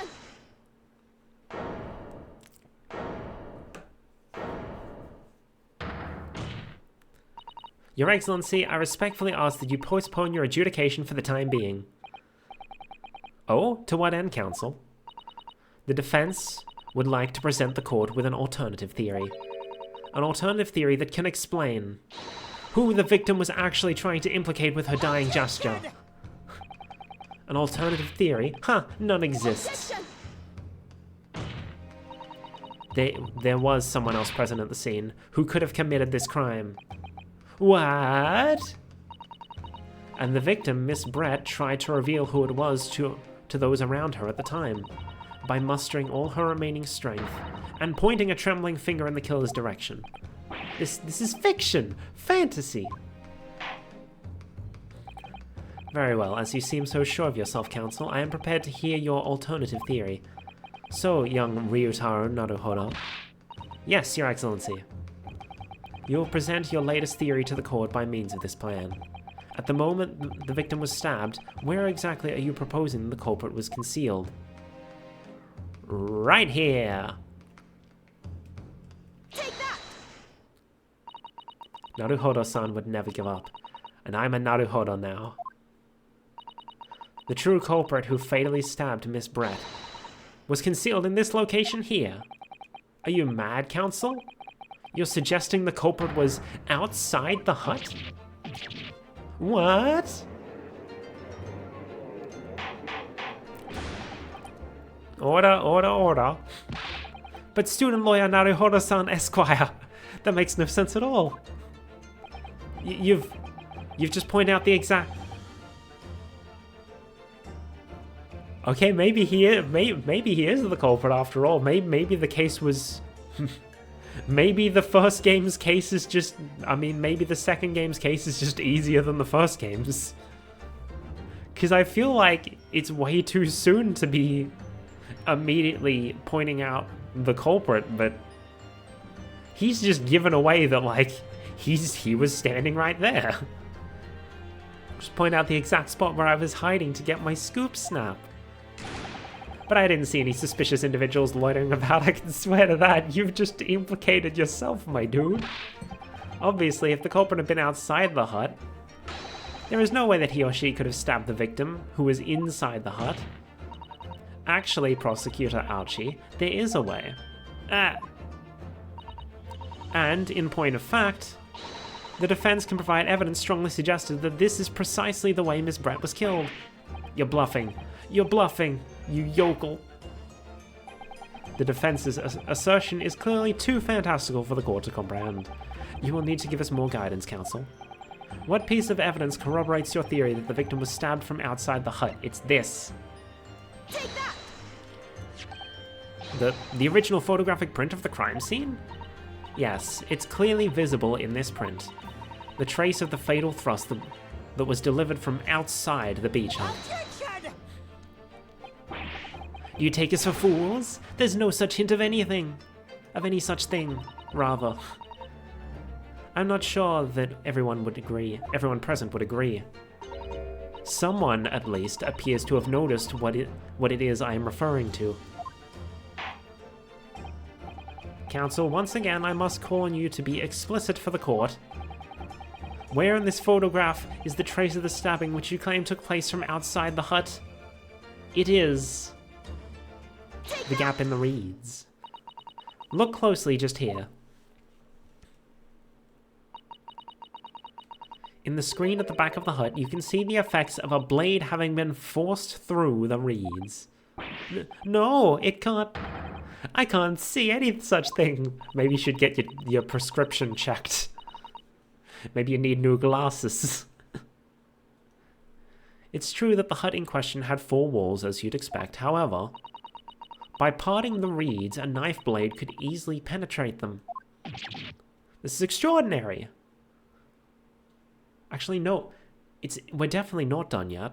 We haven't even talked about the poison in the pen. We haven't used the reagent to test the poison in the pen. So there's definitely still more going on here. It may just be that, yeah, this dude's guilty. Now prove exactly how he did it. It's extraordinary. Yes. The true culprit actually stabbed the victim from outside the beach hut. And of everyone present at the scene, there is only one person who could have done that. Only one person who was directly outside the hut when Miss Brett was killed. Right, and many memo-san. It could only have been you. No! Objection! This preposterous idea leaves me almost speechless. Just look at the photograph again. The victim lies almost exactly in the center of the beach hut, does she not? Are we to assume, as part of this farcical scenario, that the assailant was a knife thrower? Objection! No, of course not. We're not. If you recall the testimony of the defendant about the events just before the victim's death, inside the beach hut I confronted Miss Brett. But she just sat on a stool at the back of the hut, smiling sweetly at me as if she knew she was untouchable. A stool? Have another look at the photograph. Look at this graph! The slit in the reed would align perfectly with the back of a person who was sitting on that stool. My word. So, in fact, the victim was killed while sitting on that stool by a stab wound to her back delivered through the reed screen. That... By having been attacked, Miss Brett rose to her feet instinctively. But then, unable to speak, she collapsed on the floor in the middle of the hut. Before the defendant, Membami-san's appalled eyes. I had the wrong intonation on that, but don't worry about it. And that, Your Excellency, is the truth of what happened on the beach that day.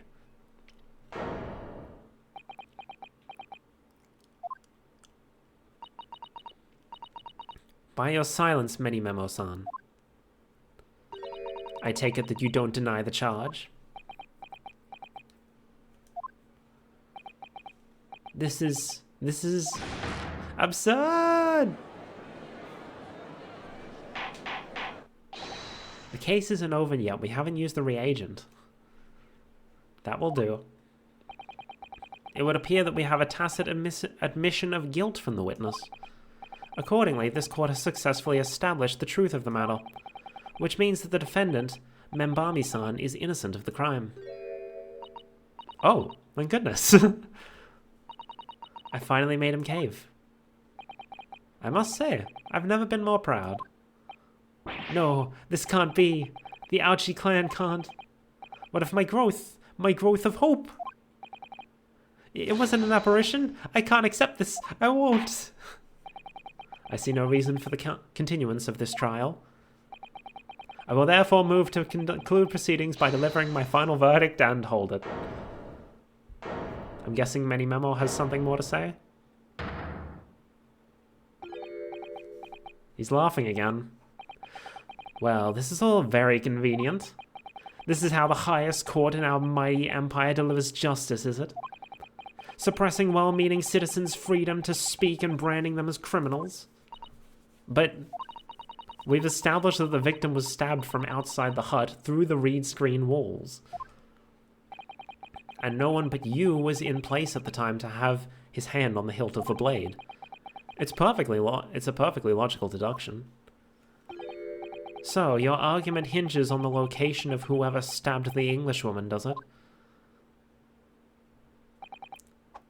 Well, it seems a little irrelevant now. Irrelevant? Where she was stabbed, how she was stabbed. It doesn't matter. I mean, whether she was stabbed at all makes no difference if you think... Ah, here's the argument he's using. She was actually poisoned, and there was no poison on the blade of the knife. So that means clearly, even if I did stab her, I'm innocent. I'm not the one who killed her. She was already dying by that point. But then we're going to show the evidence that shows, like, yeah, the poison was in your pen, my dude. After all, this trial's already shown the whole thing hinges on something else. The Kenshiro defense, you're already dead.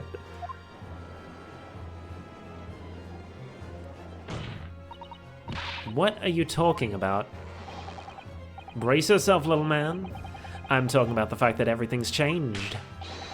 Because of the dirt you dug up. What? Enough obscurity. Explain yourself, witness. What's to explain? I'm talking about the poison, of course. The poison? Let's ask the professor for a comment to the situation, shall we? I understand that a deadly poison you were developing was stolen from your laboratory, correct? And it's been shown that this poison was administered to the victim, Miss Brett, is that right? That is correct. The unusual constriction at the victim's pupils are a sure sign that this particular poison was used. I see, I see. So, presumably, that means that the victim already had the poison in her body before she was stabbed? Given that her pupils were clearly constricted, it seems highly likely, yes. If she had been dead already, the poison could not have circulated in her blood.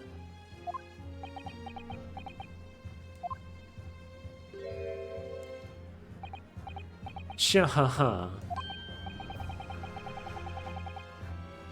How refreshing to hear the argument of a metropolitan mind. Precisely, it matters not a jot who stabbed whom and whose back with whose blade.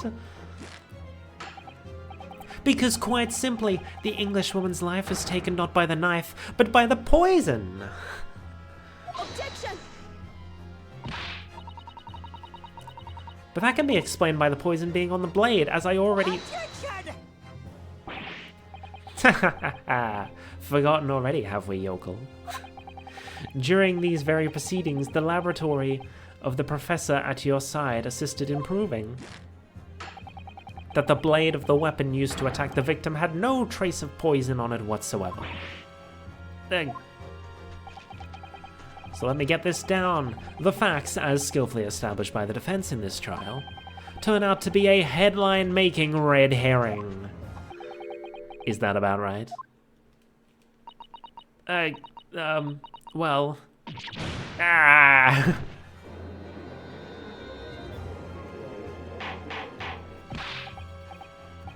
Order. But where does this leave us? How, in that case, did the poison enter the victim's body? There is an undeniably obvious answer to that. The lady most likely imbibed it. You mean she drank it? Have another look at the photograph here. As you can see, a bottle of carbonated water and a glass had been knocked onto the floor of the beach hut. He used his pen to put the poison... Oh, we're gonna test the thing, and it's like, oh, there's poison in here, and also carbonated water. I wonder what that's doing in here. So he used his pen to put poison in her water. So then why did he also stab her? Why'd he do that? A bottle of carbonated water and a glass had been knocked onto the sandy floor of the beach hut. The poison could have been slipped into either. So somebody made Miss Brent drink it. Well, what do you know? Look at those dashing eyes. This will make a great front page shot. Hey, why the bewitching stare? After all, I'm the last person you should be looking at. It would make no sense that I poisoned the woman, wouldn't it? I mean, that's been established already. Established? What are you talking about? Don't tell me you've forgotten. That's a little hard to believe, given that the person who established it was you. Me? What on earth does he mean? He means that he was outside at the time of the crime, but he met with her earlier, so that doesn't really matter. Ooh, let me capture those wide eyes. This is prime press photo, it is. It would seem that this trial is not destined to end yet, after all. Now I'm curious, though. If he really is the culprit and he's the one who killed her, which now it's very much seeming like he is, why? What's his motive? Is it just because he's like, the legal system's corrupt? That wouldn't really explain why he killed her, rather than just exposing the whole thing. I hereby call upon the witness to give further testimony. That's great, that is. Let me get a shot of that magnificent beard, Your Excellency. You claim it to be impossible that you are the one responsible for administering the poison to the victim. You explain to the court in your testimony the basis upon which you make such a claim. I'm a journo and a man. I've never tried to run or hide from anything in my life. And I'm not about to start now, because that's mini-memoism. For a brief moment, I thought I'd illuminated the truth, but it slipped right back into obscurity again. Just where is this trial going to take us? Witness testimony. Because we still haven't gotten the introduction of the reaction. Oh yes, I stabbed the Englishwoman. And it's the very fact that proves I'm innocent. Because why would I have bothered to stab the woman if I'd already poisoned her? That is a good point, though. When I heard the student girl and that pompous English murderer arguing, it got my goat. If the courts weren't going to punish Brett for what she did, someone else would have to see justice done. I guess that. So I thought he was going to argue like, oh, I was outside when she died, so clearly I couldn't have slipped her the poison. But instead he's arguing, like, if I poisoned her, why did I also stab her then? Which is a very fair argument, is fair.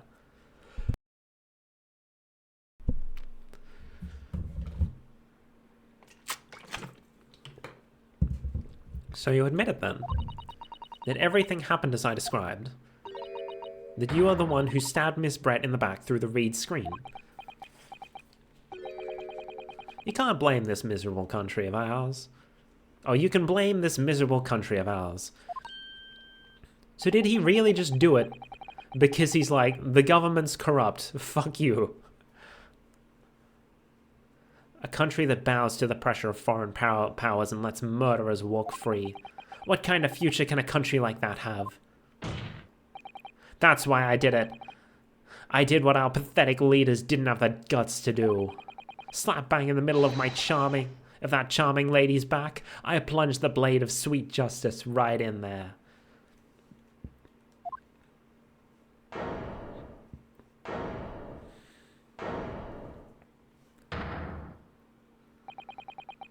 As someone who spends his life seeing that the truth is told, I feel really, really awful about giving false information in my testimony before.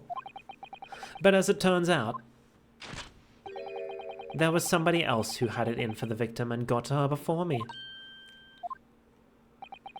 That's right, you guessed it. The pretty little student girl. Now there's a woman after my own heart. You're implicating Ray again. She's the one who gave the poison to the Englishwoman and ended her pitiful existence. And suddenly, snap, this journo here is off the hook. The argument is sound, certainly. If the witness had administered the poison himself, he need only have waited for it to take effect. Subsequently stabbing the victim in the back would have been entirely nonsensical, unless he was trying to give himself an alibi. Perhaps. And therefore, this report had nothing to do with the poisoning. Yes, that's all quite logical. That's right, it is logical and true. I'm glad you've all seen the light. Justice at last. It's unbelievable. And after I'd made so much progress in proving his guilt, is he going to get away with it now?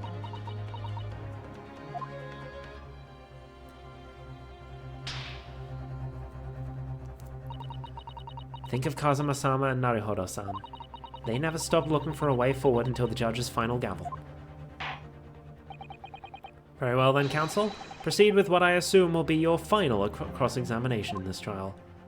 Oh, it will it? Okay. Yes, Your Excellency. Okay, press everywhere. If it's really our final, then we're going to have to show the poison. The thing in the pen and the reagent. But I don't know where and how we're going to present it yet.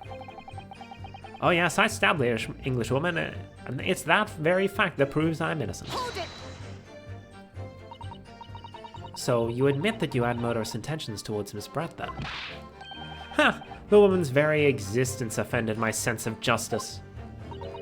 Your sense of... He's claiming some sort of righteous indignation? She was pure evil, a cold-blooded killer who'd committed murder right here on our empire's soil.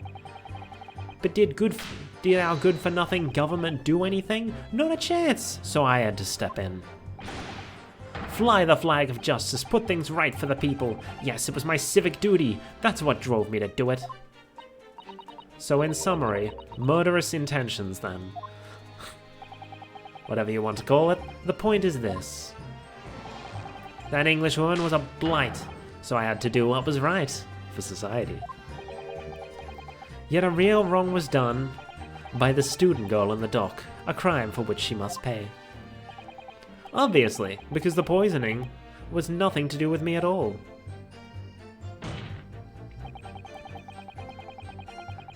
Maybe this is where they introduced the reaction thing, because like Soseki is still here and he is no longer relevant to the testimony at all. Hold it. So you still maintain that you didn't give the poison to the victim. Obviously, that'd be like putting a belt on your trousers when you're already wearing braces like these. The accused administered the poison, following which the witness stabbed the victim.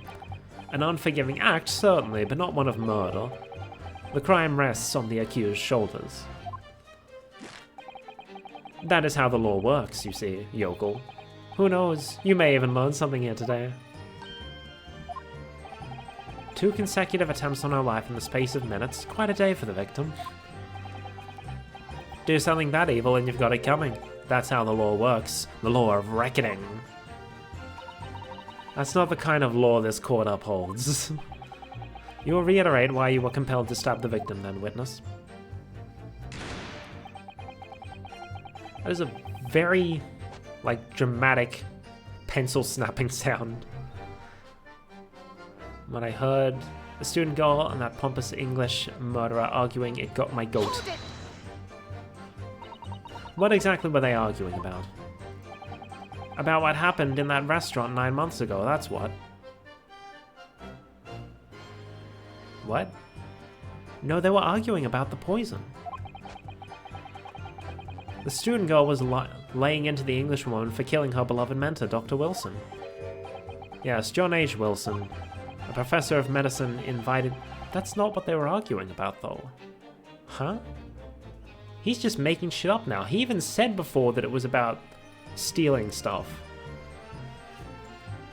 Professor of medicine invited here from England by Professor Mikatoba, no less. Right, but the Englishwoman just jeered. Her case was to be heard by the British Consular Court in Shanghai. However, there is little doubt that she would simply have been acquitted and sent back to her homeland a free woman. It was eating that student girl up inside, and you can see it. I really fell for her. Hold it. Oh, here comes Ray.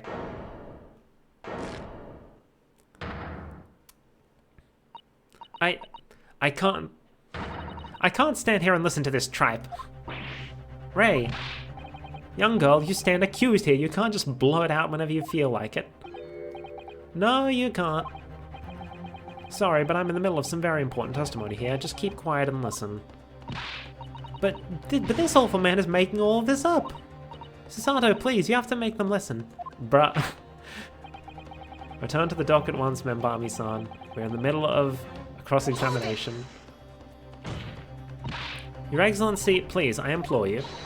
This journalist is clearly not a trustworthy witness. Exactly, he's a filthy, rotten, black-hearted, bigoted, dirty, great peeping Tom. Whoa, take it easy there. Please, I really think the court should hear what the defendant has to say. Your Excellency, I see no need whatsoever to entertain the accused's remarks. I will grant the request of the defense. But, Your Excellency! This is likely to be the final cross-examination of these proceedings. As such, I believe it would be ill-advised to stifle the defendant's obvious concerns. So whilst recognizing that this contravenes regular protocol, I hereby call upon the defendant to speak. Oh. Thank you so much, Your Excellency. It was nothing to do with Dr. Wilson. We were discussing the stolen poison. Very true. We've already heard this from both her and Many Memo. The stolen poison that killed the victim, you mean? I suspected her of being the one to steal it. I mean, just think about how she killed Dr. Wilson. That's true. Additionally, Miss Brett had certainly had knowledge of the new poison. But surely it would be no easy task to steal a highly secret poison being developed for the government. Indeed, all visitors at the laboratory are thoroughly searched when they leave.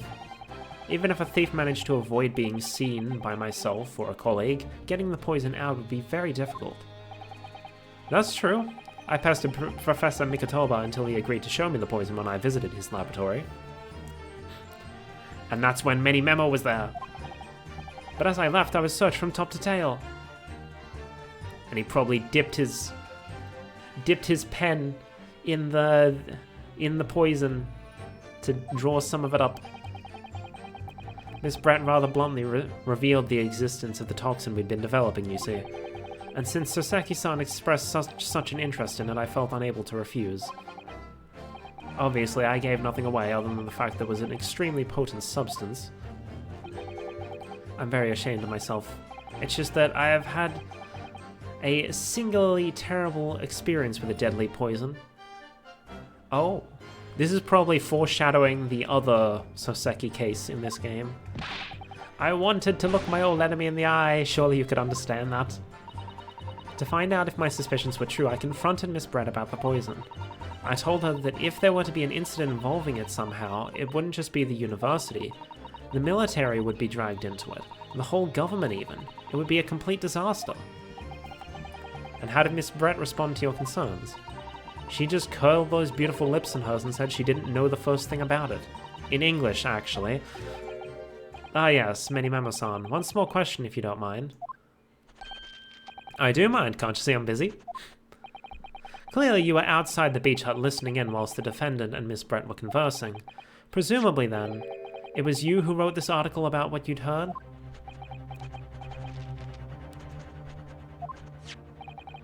Exclusive deadly poison stolen from Yume University Research Laboratory.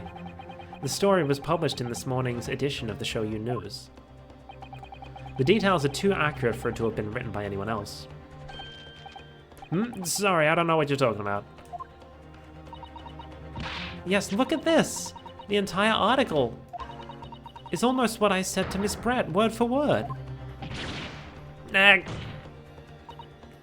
Well, Memo-san?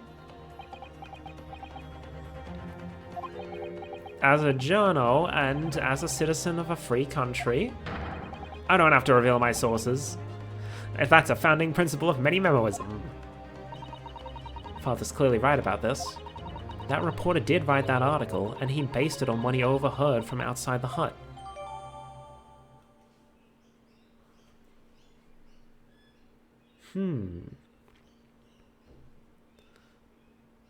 So then maybe... Did he not even mean to poison her, maybe? So that's what that was about. You were trying to cover up the fact you were listening in.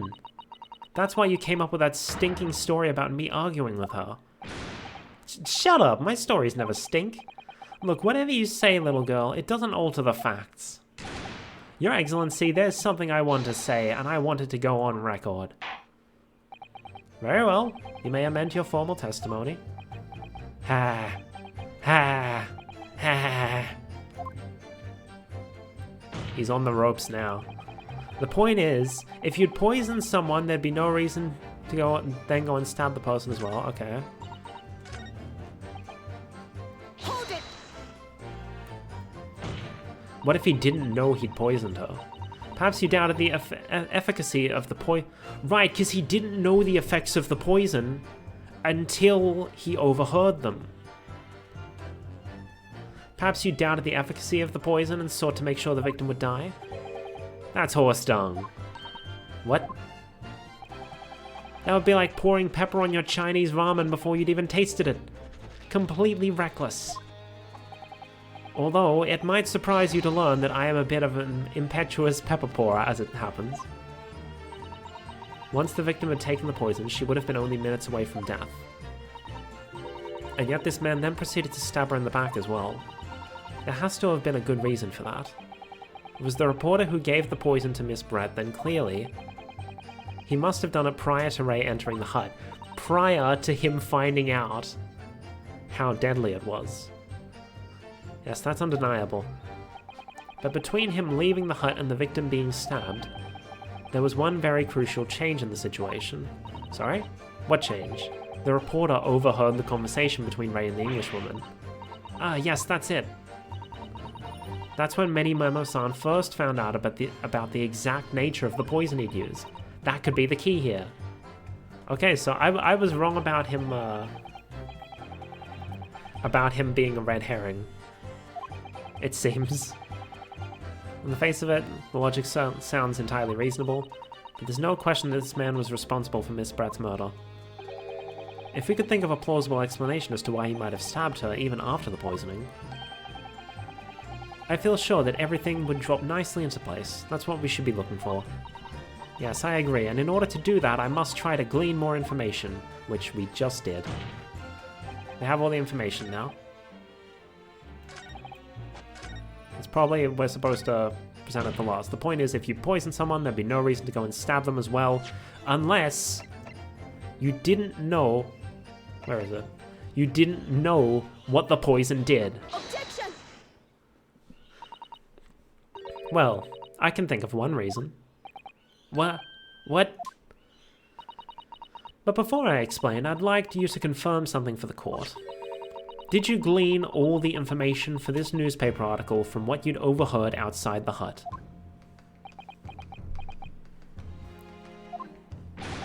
Of course he did. There can be no question of that. After all, when we're all in the laboratory together, all we were told is that it was a terrible toxin. And there's one more important fact to consider. I feel like the fact that I'm not doing voices for this game allows me to be a bit more spirited in the way I'm delivering the lines, which is fun. It's like I'm voice acting it, but with my own voice. Instead of trying to do a shitload of voices and destroying my throat. There is one more important fact to consider. According to the witness, Membami-san's verbal attack against the victim began as soon as she entered the hut. In other words, it would have been impossible for her to have slipped the poison into Miss Brett's drink. Objection! Where are you going with this, counsel? Memo-san has made it quite clear that he observed every single thing that happened in the beach hut. If the defendant had somehow found an opportunity, this man would have seen it. Which means that Miss Brett couldn't have imbibed the poison whilst the defendant was present. In fact, it must have been administered to her before Membami-san entered the hut. Yes, very articulately put. When I walked into the hut, I immediately started to press Miss Brett about the poison. At which point, Memo-san overheard some worrying information. Worrying information? What worrying information? The information which he subsequently included in his newspaper article, namely, that the poison was being developed in strict secrecy and that it couldn't be readily obtained. Absolutely. In fact, it's quite an understatement. The only possible place it could have come from is my lab. And furthermore, anyone afflicted by the poison would exhibit telltale signs in death.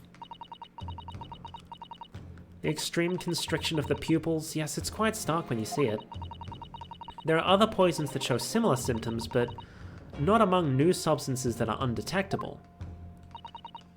In other words, it would be clear the victim's life had been ended by the use of this particular poison,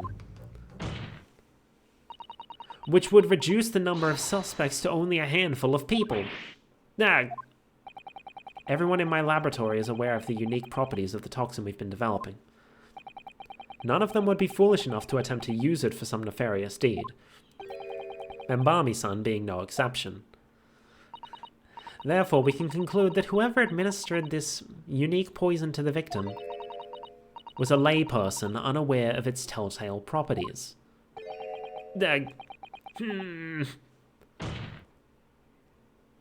In other words, someone like you, right-hand Memo, I mean... Here we go. This is the pursuit theme of this game. Yeah!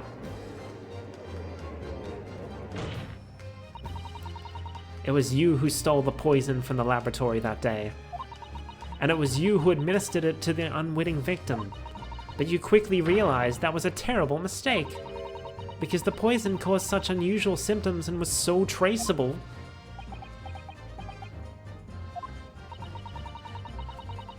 As you listened in from the far side of the beach hut's thin walls, you learned these facts. You learnt of these facts. But you'd already given the victim the poison at that point. It was too late. So you hatched a plan to disguise your mistake. A plan that involves stabbing the victim in the back through the read screen. Objection! But what good can that possibly do? Is it an obvious, Counsel? The plan was to kill Miss Brett before the poison could take effect. Once in the blood, the poison causes the onset of pupil constriction. But he had hoped to precipitate the victim's death before all that happened, didn't he? Exactly. Because without revealing any signs of the new secret poison's use, no one would ever have no one would ever have suspected. This is extraordinary. Yes, the effects of the poison meant it would be too easily identified, so the killer had to mask its use. Which he attempted to do by plunging a knife into the middle of the victim's back.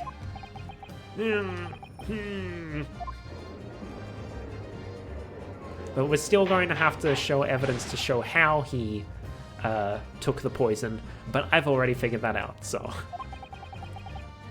The argument presented is sound, and the court is satisfied that it warrants consideration. Does the prosecution have a counter-argument it wishes to put forward? Well, there are a number of... yes, I counter completely. Objection! The prosecution's evasive response clearly shows that in much the same way as he nurtures the remnants of his top knot, he is clinging to lost hope. Lost hope?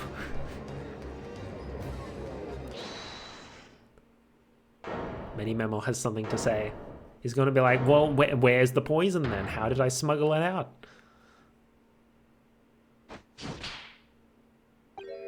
Ah, you pathetic, useless, fallen samurai. Fallen? Who are you calling fallen? My burgeoning growth is on the rise. I don't need a counter-argument. What are you talking about? It should be blatantly obvious. I stole the poison, you say. Gave it to the victim, you say. Stabbed her, you say. Lots of fine theories. You already admitted to stabbing her.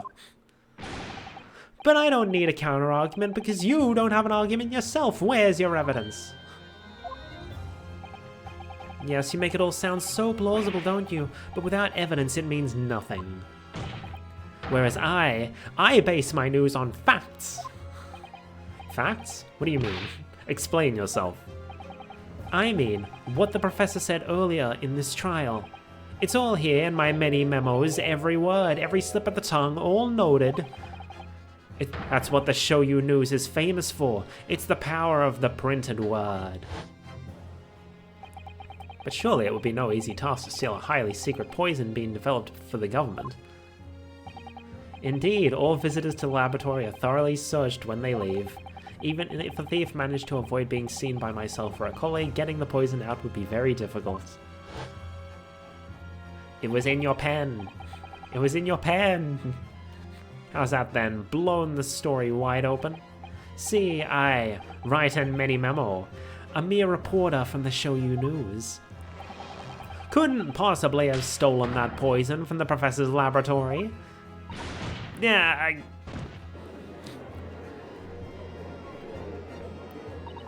But there can't be any question of it.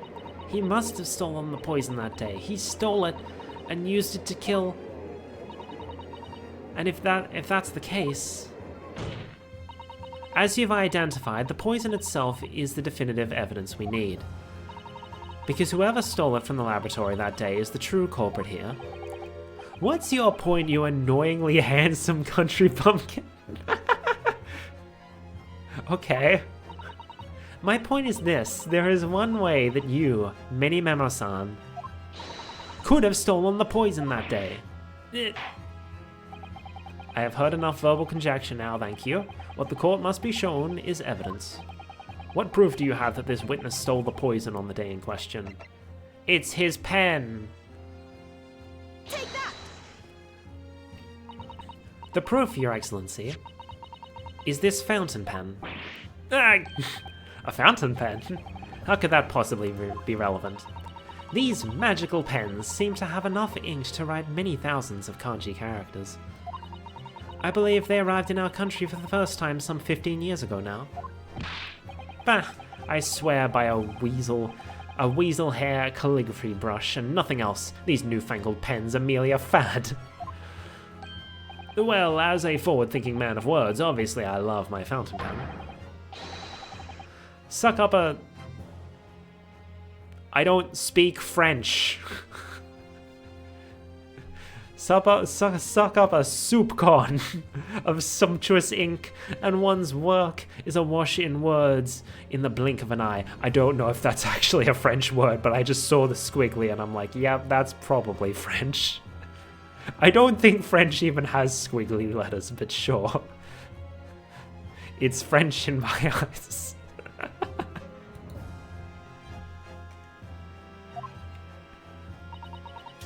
That's right. Fountain pens have a small reservoir in the barrel, into which ink is sucked up through the nib of the pen in order to write with later.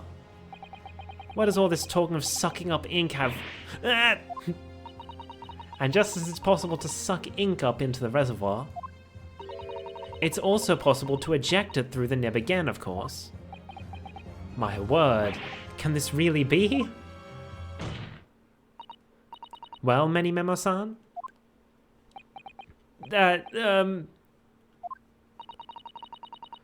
When you saw the deadly poison before your eyes in the laboratory that day, you used your fountain pen, your very lifeblood, to steal some of it, didn't you? By siphoning the poison up through the nib and into the pen's reservoir. Yeah!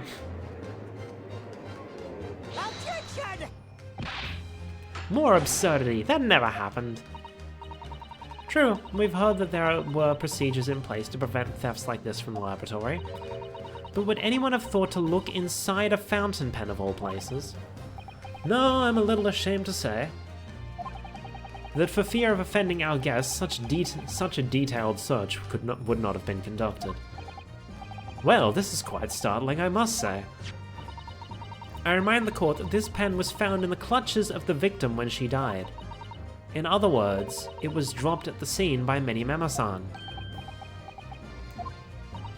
So the crucial question is, when exactly was this pen dropped? Are you suggesting? The natural conclusion is that in your haste to act whilst the victim was distracted for a moment, you dropped the pen after you emptied the poison from it into her glass. There could be any number of alternative explanations. For example, the witness could have been using his pen to write down details of his conversation with the victim. And when shocked by one of her outrageous answers, the pen fell from his quivering hand. Objection! No, that can't be. If it was, then how do you explain why the pen was devoid of ink? What? As you can see for yourself if you examine the evidence, there would appear to be no ink present in the reservoir.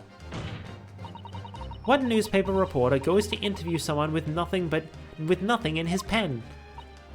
No, the pen was dropped after the poison that filled its reservoir had been emptied into the victim's glass. Ugh. Witness, what do you have to say in your defense? Wah-ha-ha-ha-ha! So this is how our modern justice system works, is it? So what if the ink in my pen runs dry? So what if my pencil snaps? He's Wolverine. I can always claw my way back into the game. I have plenty in reserve. Ah! Holy shit.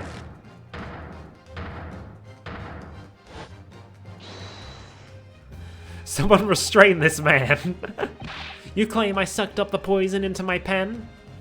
That's wild speculation, nothing more. If you thought you could bring down a fine, upstanding citizen with a trick like that, think again. It looks as though it's going to take one final decisive blow to finish this matter. As I see it, the situation is now very simple. It rests upon whether or not this witness did indeed steal the poison on the day in question. Man, they really killed off the big imposing villain from the first game. The big imposing villain that we were waiting to hear what the hell was going to happen to her. And she was killed off by a guy named Many Memo. Okay.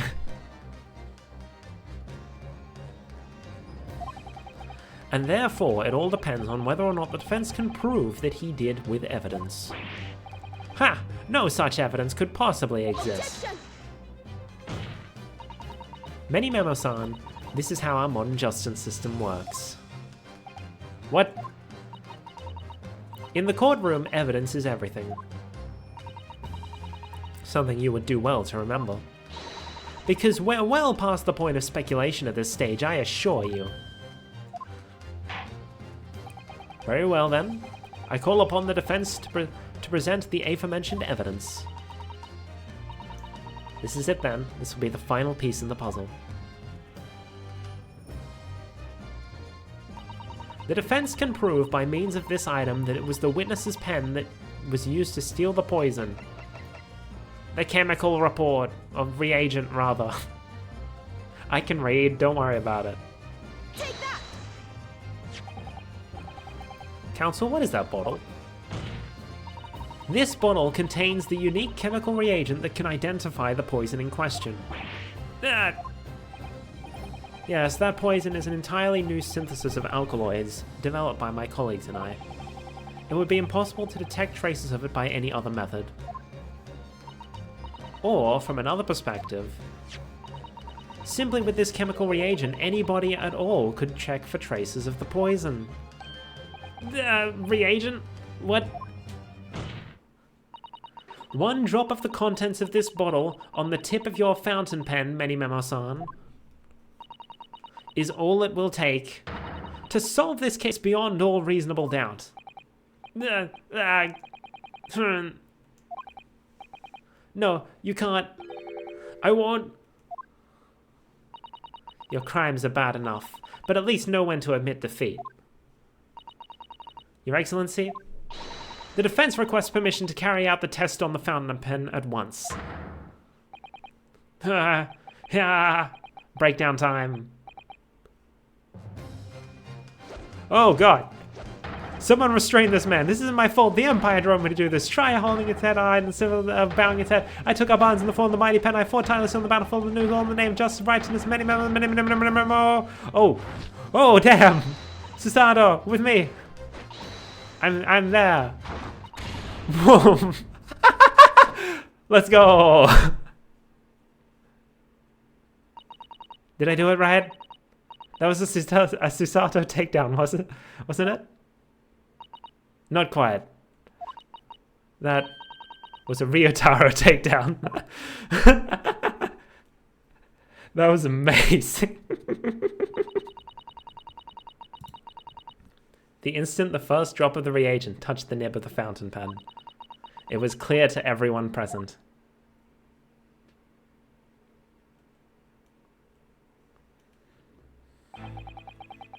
When I saw it there in the lab, the poison, the devil got hold of me and I decided to do it on a whim. I excused myself and emptied all the ink down the sink of the bathroom, washing the reservoir out carefully. And then you waited for an opportunity to suck up some of the poison, didn't you? Into your fountain pen. Yes, that's right. Answer me one thing, Many Memo-san. Why did you steal it? For what purpose? Isn't it obvious? To find out what it was made of and expose it in an article. I mean, it was a secret project after all, too juicy for a journal like me to pass up, so he didn't intend to kill Miss Brett at all. He just wanted to steal the poison so he could expose this secret secret shit that the government's doing because he's like, the government's corrupt. Then why did the English woman end up dead?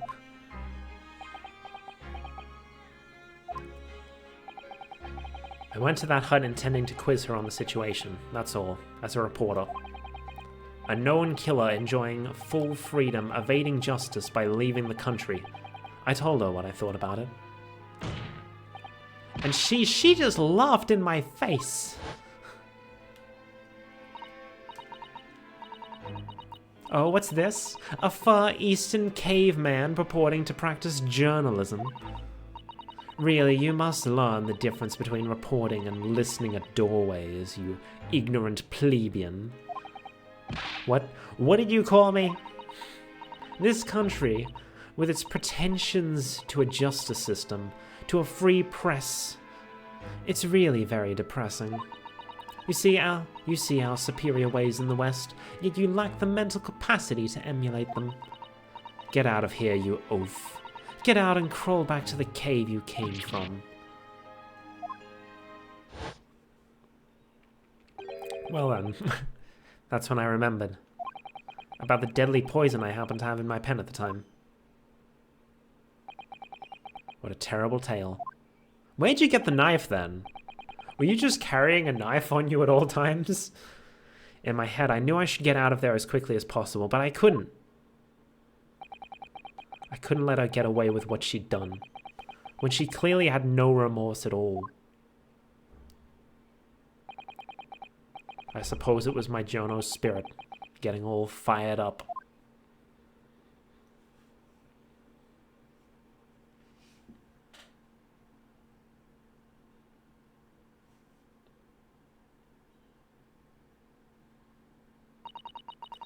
I'd like to ask you something. Where'd you get the knife from? Yes? You often talk about justice. But surely as a journalist, you could have used other means to deliver the justice you sought. There's no justice in the press. Sorry? After that trial 9 months ago, I kept digging and digging to find out what happened in that courtroom. And finally, I discovered the truth. It was a cover-up, that's what it was. A cover-up? What do you mean? I would remind you of your position, witness. Be careful what you say. Oh, come on, doesn't it strike you as strange? We're suddenly not allowed to convict a foreign national? Consular jurisdiction should never have come into it. And yet that puffed-up Englishwoman was going to sail away into the sunset a free woman. The only possible explanation for that is that behind the scenes, some deal had gone down between Britain and Japan. What sort of deal? I've done my research, dug up all the dirt. It was done. It was all ready to be published. But you know what happened? The editor just tore the article up. He came under pressure from the government, you mean? If our government is going to let criminals walk free, if they're going to crush the free press, then what choice do I have but to see that justice is done myself? Let's not forget, Minimow-san, that you committed murder yourself and you tried to lay the blame on the defendant's at the defendant's door. I'm sorry, but you're no better than Giselle Brett. What? The truth is, you have no right to talk about justice at all. I suppose.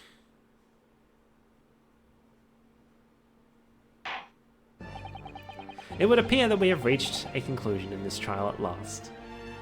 Let's go. I feel like maybe it's just been too long since I played the first game, but I feel like this was less complicated than the first game's first trial. Counsel for the defense, Ryotaro Naruhodo. Oh. Yes, sorry, Your Excellency. Just musing in a manly way here. It's almost unbelievable that this is your first experience of the Supreme Court. That was an excellent performance. In truth, it very much reminded me of your cousin's exploits. Oh, Naruhodo, Ryunosuke, you mean? The way he handled the trial 9 months ago. The way you handled this one. It gives me hope that we are genuinely entering a new era of justice in this land. That's very flattering, Your Excellency. Hearing the defense you put forward today made me feel most keenly that the future of our justice system will be forged by you and your contemporaries. Thank you. So, Prosecutor Ouchie, do you have any final thoughts? What? What is this? Prosecutor Ouchie? Takatsuchi Ouchie. Oh wait, that's a knife. Takatsuchi Ouchie, he's gonna cut his top knot, his like, the little bit of hair he has off. Takatsuchi Ouchie of the Ouchie clan have been bested by a callow youth not once now, but twice. If there was any shred of my former self left, it has withered and died here today. Gosh, your journey to cultural enlightenment sure took a while, didn't it? Silence! Rather than living on in shame, I will end it all now with this blade. For this is the true path to Ouchieism. Ouchieism? One hopes that's the way. That's the only way in which he'll be modeling himself after the witness.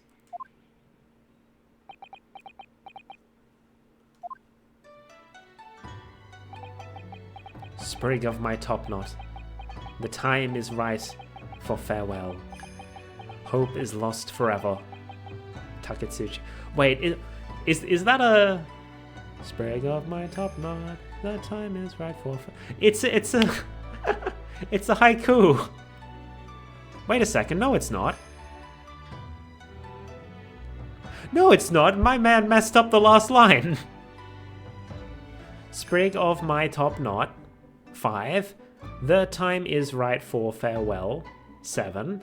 Hope is lost forever. That's 6 syllables. My man fucked up his haiku.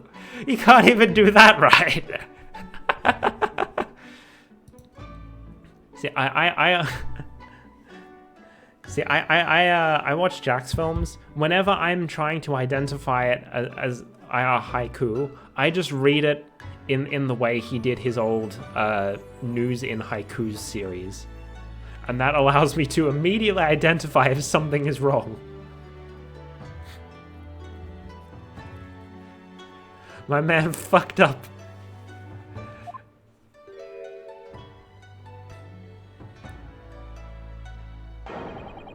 Ah!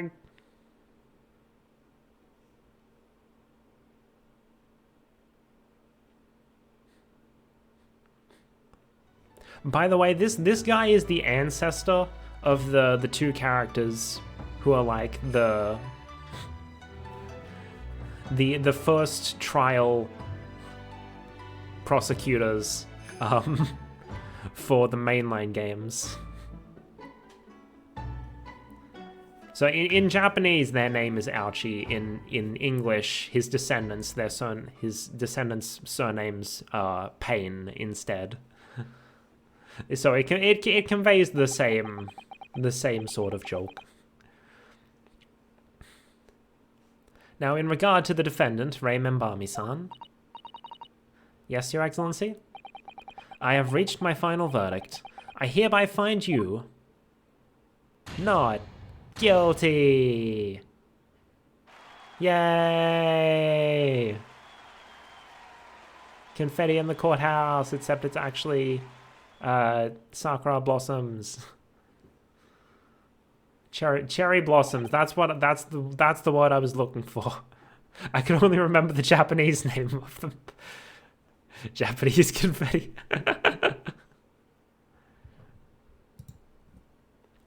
Court is adjourned.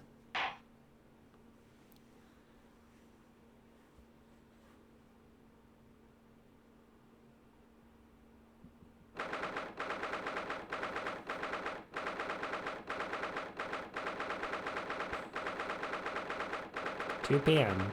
2:30 p.m. 2:38 p.m. But whatever. It's over. My heart is still pounding in my chest, though. all I can do. It's all I can do just to stay standing.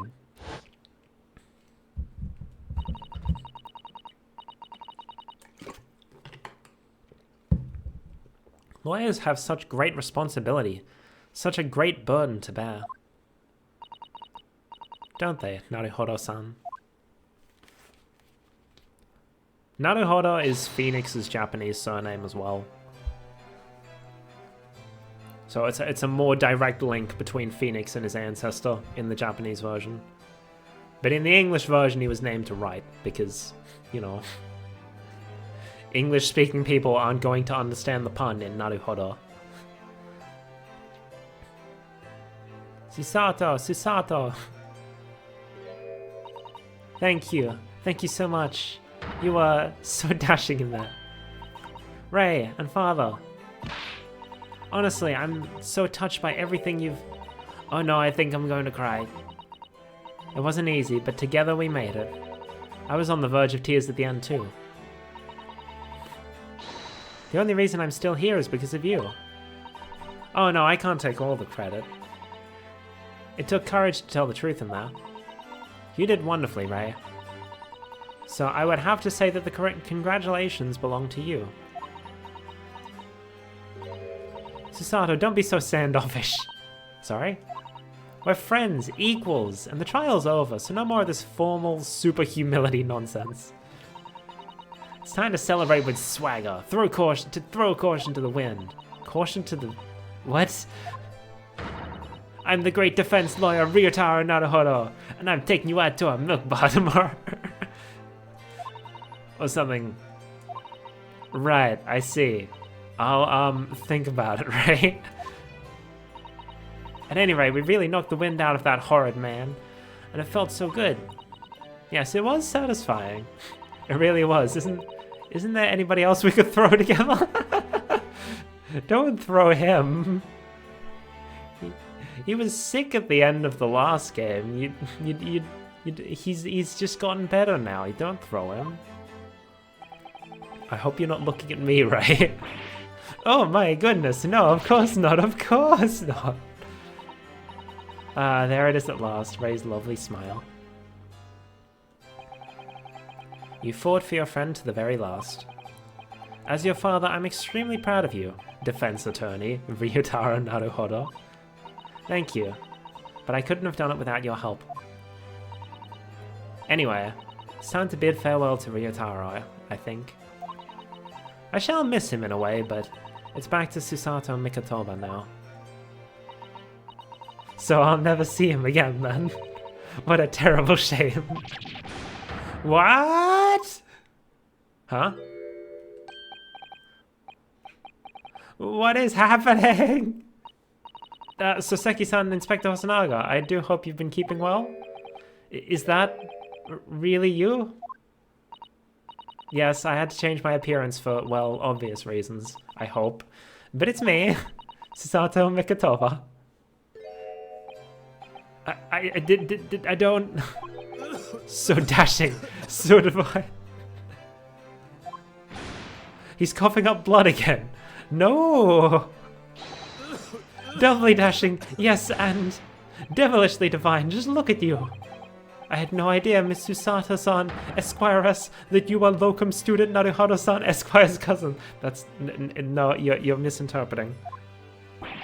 Astonishingly astounding ace attorney! Poor Soseki-san is so confused. Hey, that's from the first game. I still remember the first time I met him. He was in a prison cell in London. What an extraordinary conundrum it was that the unwitting student from Japan had found himself embroiled in.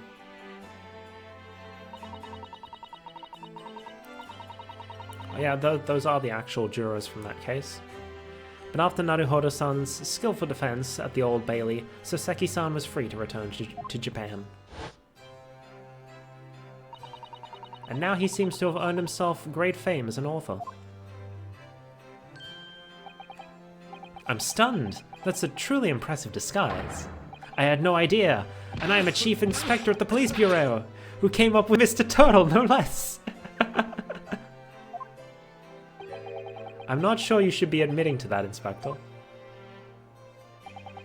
Amazing. You're a woman of many faces, I see. Just two, really. And this was a once-in-a-lifetime event, I hope. Oh, I'm not a patch on you, though, Inspector.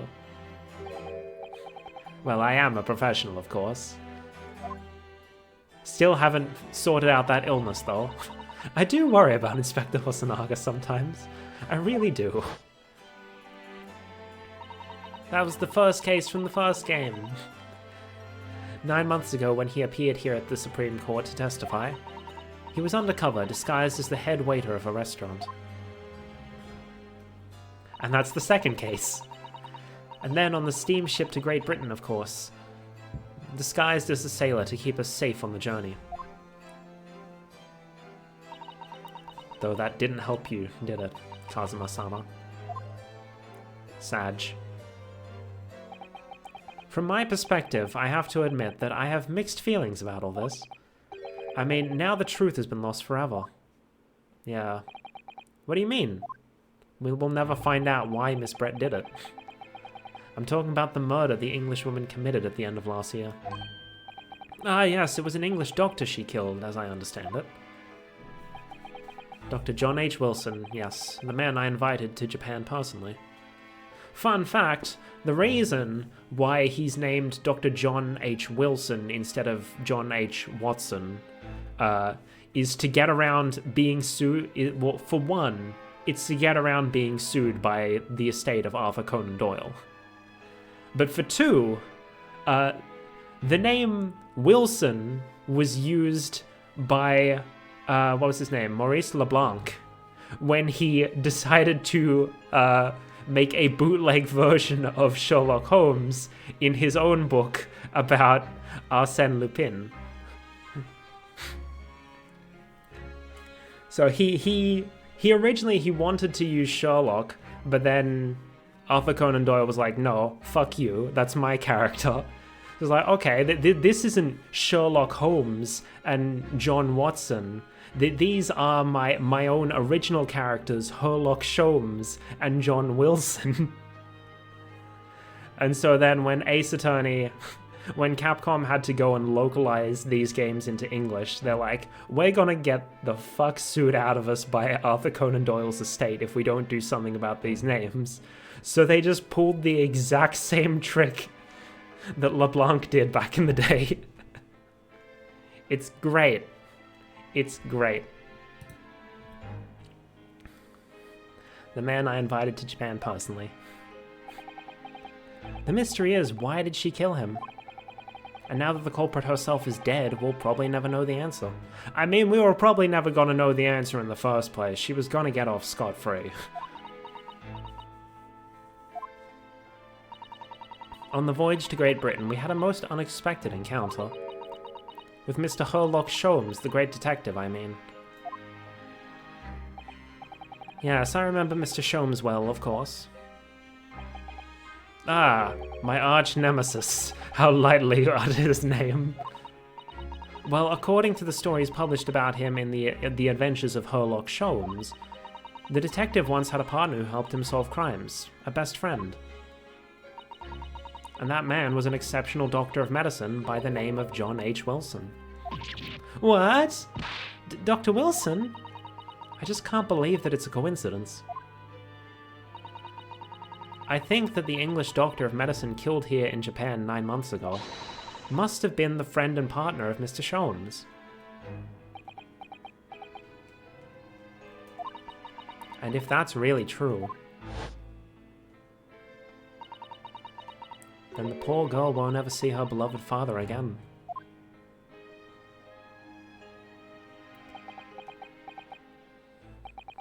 As you know, I traveled to Great Britain once myself to study. It was around the time you were born.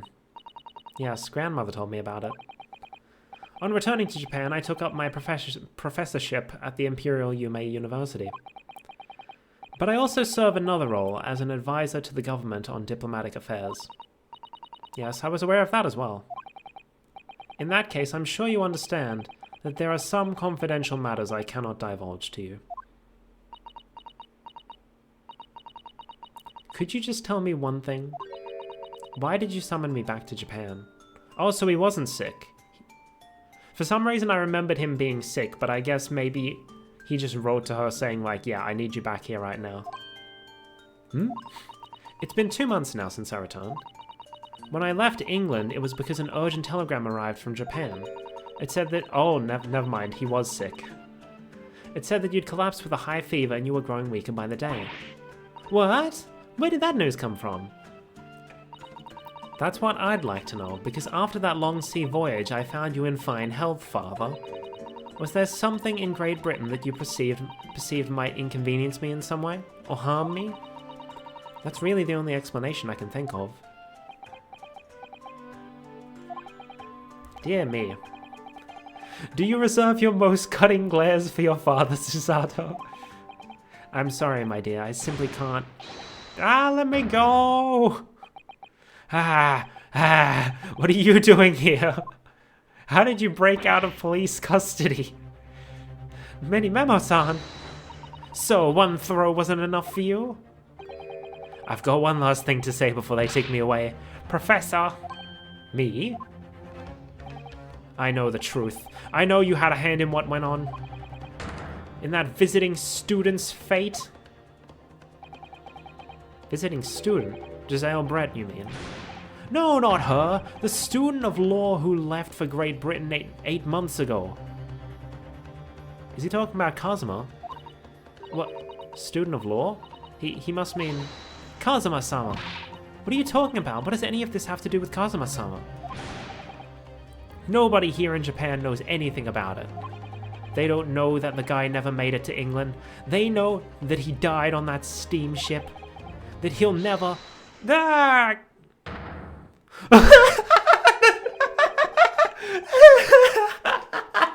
The judge threw him.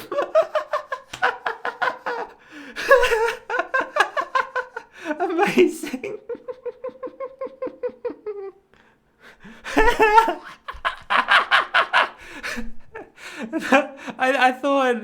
I thought Ray must have thrown him in the middle of his rambling, but I guess the judge wanted to cut him off.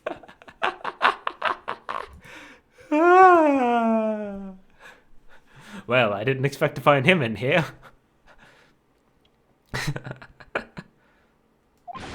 It's not often you see the judge outside the courtroom. What were you officers playing at? Terribly sorry, Your Excellency.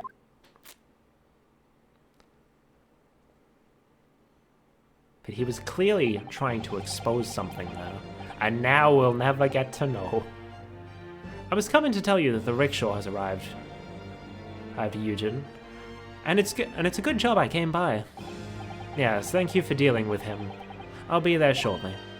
Oh, Your Excellency. The trial's over. I'm not Your Excellency anymore. Merely your father's friend. Oh shit, he has a name! For one of the first times in the Ace Attorney... Actually, I think this is the very first time in the Ace Attorney series. The judge has a name. Seishiro Jigoku. And I may say that since I saw you last, you seem to have taken on a more dashing appearance. Susato. Did you know all along from the start of the trial? A judge sees everything, Susato. I couldn't let you take the risk. If Seishiro here hadn't known, and then he'd recognized you. So I had a word in his ear beforehand, as an old friend. So, Seishiro, shall we? Yes, having ruled on that case, we now have various diplomatic issues to address. The whole government's corrupt. And he's in on it all. Before you go, Father... Sorry, my dear.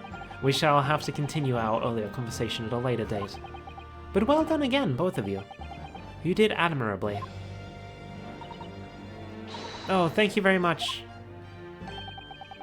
What did you think of my Seishiro sling, eh? It's been a while since I sent a man flying like that. Ha ha ha ha ha. Whatever could Father be hiding from me? About just... Oh, I just realized. I forgot to set up my heckin'... my epic sleeping bag that I usually use to help block out the echo. I have probably been echoing slightly this entire stream.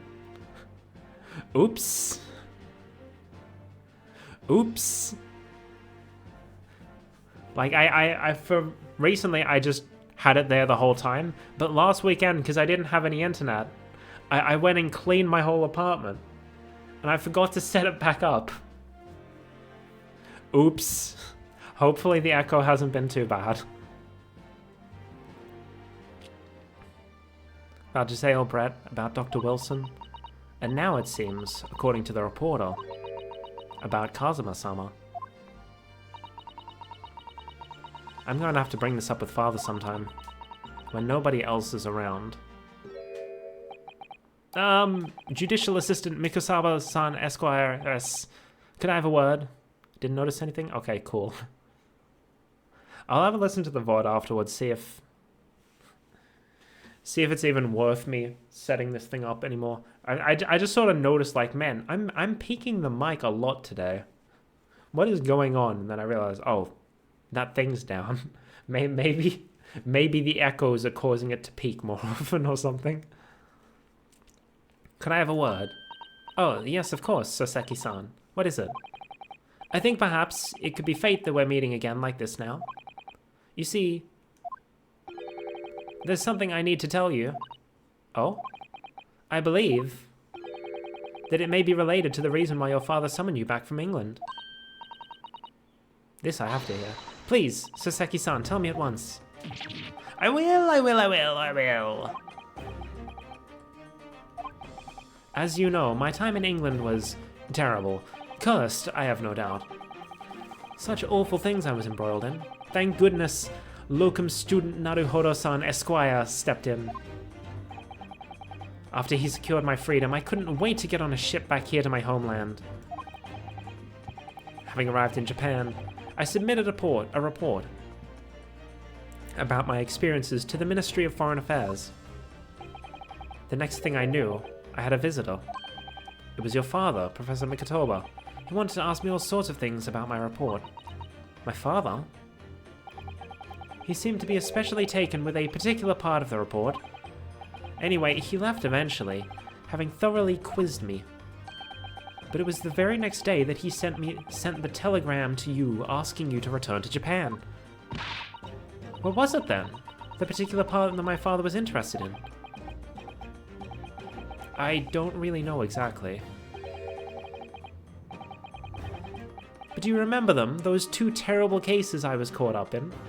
And they're highlighting that it's 2 because we as the player only know about one of them. Of course, I could never forget. Your father seemed to concern himself mainly with the second case, which we haven't actually played through yet. The second one? You mean the one Mr. Sholmes forbade us to talk about in public? Oh. Which is why the only case involving you that any member of the public is aware of is the first? Well, I don't care. I don't have to listen to what that dastardly detective says. Anyway, the point is, it seems that case somehow holds the key to all these curious unanswered questions. And that's why we get the flashback. And that's also why we didn't see it in the first game, because it's supposed to be top secret, I guess. That horrific, horrendous, heinous case. The case of the haunted lodgings. What? That case somehow caused my father to summon me urgently back to Japan? I thought that whole business was over, but it seems I was wrong. Perhaps that was only the start. Perhaps the story is not yet told.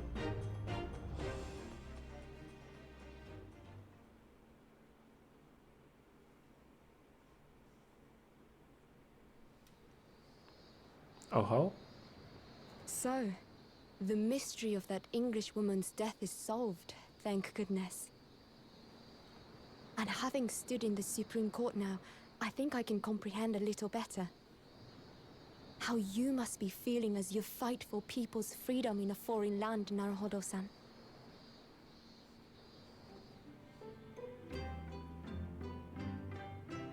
But actually, I'm writing to you today because of another matter. I met Sosik-san and we talked about that second case he was involved in. Father has said nothing to me, but I feel certain of it. That case holds the key to some great unsolved mystery. My notes on the case should still be in the office, tucked away at the back of the shelves on the left. Perhaps you might like to look over them again. Today, for the first time this year, it feels as though summer has arrived. The sky is a brilliant blue. It makes me long to see you again. Yours, Susato. I wonder if they are going to end up reuniting at some point in this game. Because, like, if she's not going to be our assistant for Naruhodo's cases, like, who is? Are we just going to have Sholmes by our side the entire time? Hey, we got an achievement.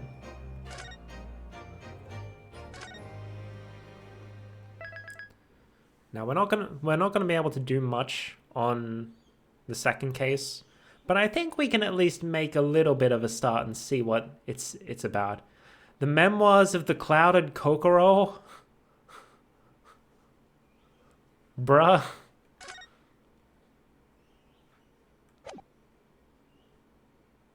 Oh, is it memoirs because it's a flashback? Perhaps.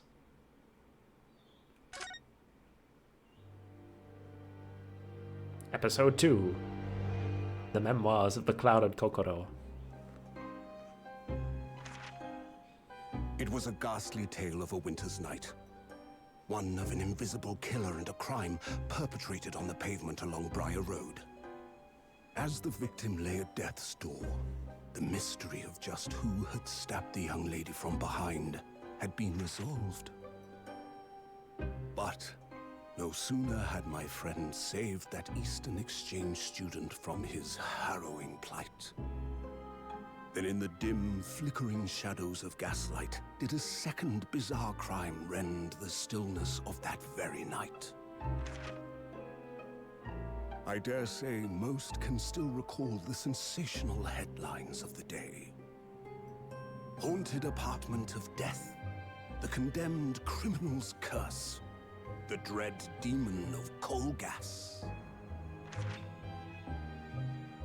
Yet, though the great detective had at once discerned the truth upon his arrival at the scene, it only proved to be the overture that announced the rising of the curtain on a most tragic play. They mentioned a... Oh, I dropped frames at some point during this stream. Oh no. But it seems fine right now. I'm just now remembering, the case with Soseki, there was like another person staying at the place Soseki was at, I think. But he like never came into the case at all. So now I'm thinking that like, back when they were making the first game, they already knew what the fuck they were doing with the second game, and they slipped him in there as a reference. And the reason I'm saying they slipped him in there is because they mention here, oh yeah, like it's like a curtain rising on a play. The dude's name was like William Shakespeare, from what I remember. So like, you know, that makes sense with curtains rising on a play. It's just Shakespeare. Anyway, my name is Ryunosuke Naruhodo. I'm a fledgling lawyer starting out my journey. 6 months ago, I arrived as a visiting student of law, having made the very long voyage across the sea from the Empire of Japan to here, London, England. And on the way, I met in quite extraordinary circumstances, I made the acquaintance of a world-famous detective. Currently, I reside in the attic of the detective's own lodgings, from where I run my legal consultancy of sorts. I successfully defended a number of clients in Britain's highest court, the Old Bailey, but a particularly grueling and unforgettable legal battle 4 months ago now I haven't returned... Oh, after that, I haven't returned to the courtroom. In truth, I've lost my right to return. But that epic trial was just one small part of an epic tale. A tale which was now about to awaken from slumber. Thanks to a letter that arrived this morning from my homeland.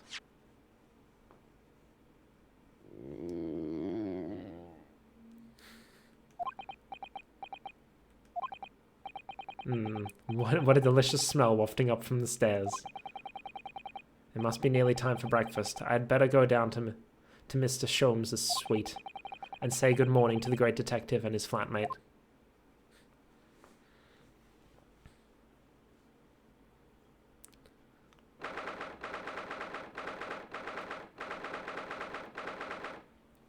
Thank you for the reminders, Theo.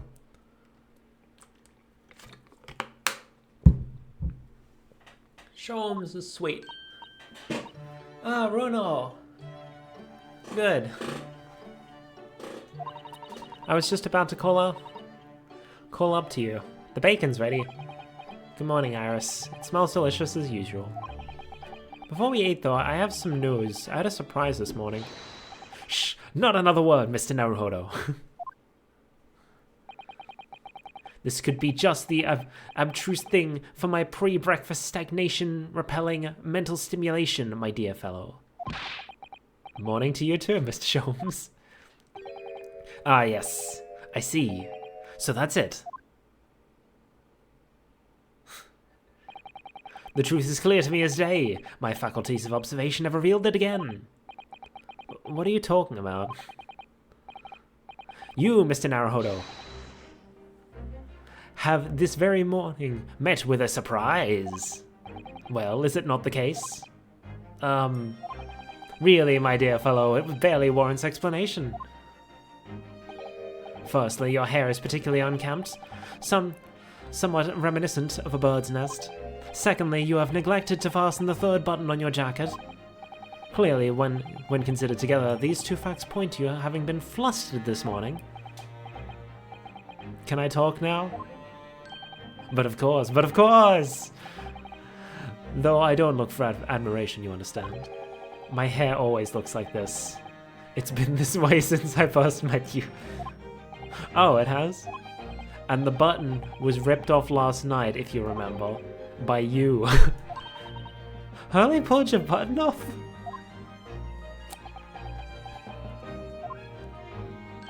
Ah, yes, I recall the incident now. It was after supper, was it not? As the evening advanced, I picked up my violin and began to play wailing notes of a haunting tune. But then, to my utter dismay, the third string snapped. Why did it have to happen? Why? Little wonder then, in my vexation, that I grabbed the first button I saw and ripped it from its proper place. Well, I'd like it back now, please. It's troubling me that I can't fasten my jacket. And it's troubling me that you expect me to know where it is. Somewhere thereabouts on the floor, one presumes. Helpful. What matters at the present time, my dear fellow, is simply whether or not my deduction was unerring.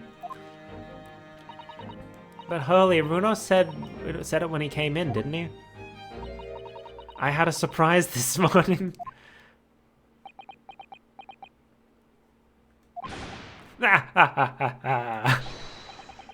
Well, that really is a surprise.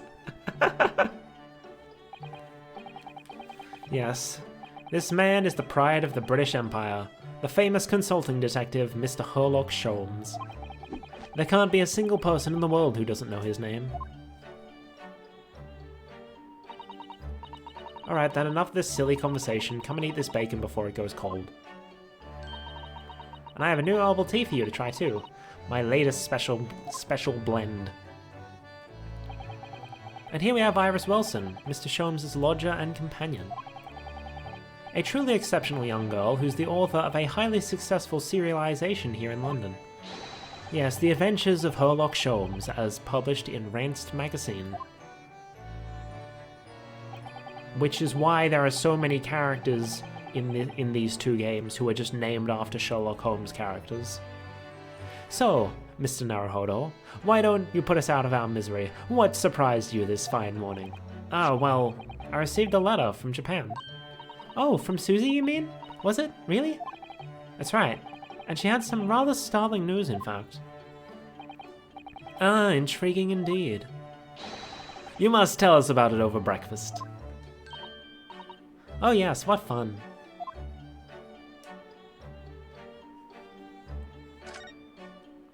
Alright, let's talk. This is the letter that arrived from Japan this morning, by international post. Oh, how lovely! Look at Susie's beautiful writing. I wish I could read it. Ah, right, because it's in Japanese, probably. And how is your judicial assistant faring, may I ask? She's very well, thank you. In fact, according to what she's written, she actually appeared as a lawyer in the Japanese Supreme Court and won a case. Ah, really? Oh, isn't she wonderful? A cut above your good self, my dear fellow. I've won cases too, you know. Apparently, Mr. Natsume appeared in trial as a witness. Natsume. No, I don't recall that name. Of course you do, you helped the man twice. You know, in those 2 cases that took place on Briar Road 6 months ago? Ah, the mustache twitchy man with the somewhat feline eyes and the mustache. You already mentioned his mustache. He didn't have 2 mustaches, Harley. Yes, who could forget those 2 cases? They made a very deep impression on me. Although I must confess, the details are a little hazy now. A very deep impression they made on you, clearly. Startling news. So, what was this startling news penned by Miss Susato? Do you remember the case of the haunted lodgings, Mr. Sholmes? Ah, yes, it's very interesting, you know. I don't feel entirely uncertain that case is of a nature that did not occur. He doesn't remember shit. He's totally forgotten then. Anyway, in her letter, Miss Susato asked that we read over her case notes again and investigate further. Though it took place half a year ago, for what purpose? Because of something that Mr. Natsume said to her, apparently. He suggested that the real reason why she was called back to Japan so suddenly might have something to do with that case, with that case of the haunted lodgings. Oh? On Mr. Natsume's return to Japan, Miss Susato's father questioned him about the case, she said. And something Mr. Natsume said appeared to trouble Professor Mikotoba, prompting him to send that telegram. Oh, that case, yes! It was very strange, wasn't it? Yes. I had compiled the whole story into a nice, neat manuscript ready for publication, too. But then Hurley here was all funny about it, remember? He was very mean. That story must not be published, he said. Very mysteriously as well. Really? I said that? Are you sure? Do you perhaps know something about it as well, Mr. Sholmes? About why Miss Susato was suddenly told 4 months ago that she had to return to Japan?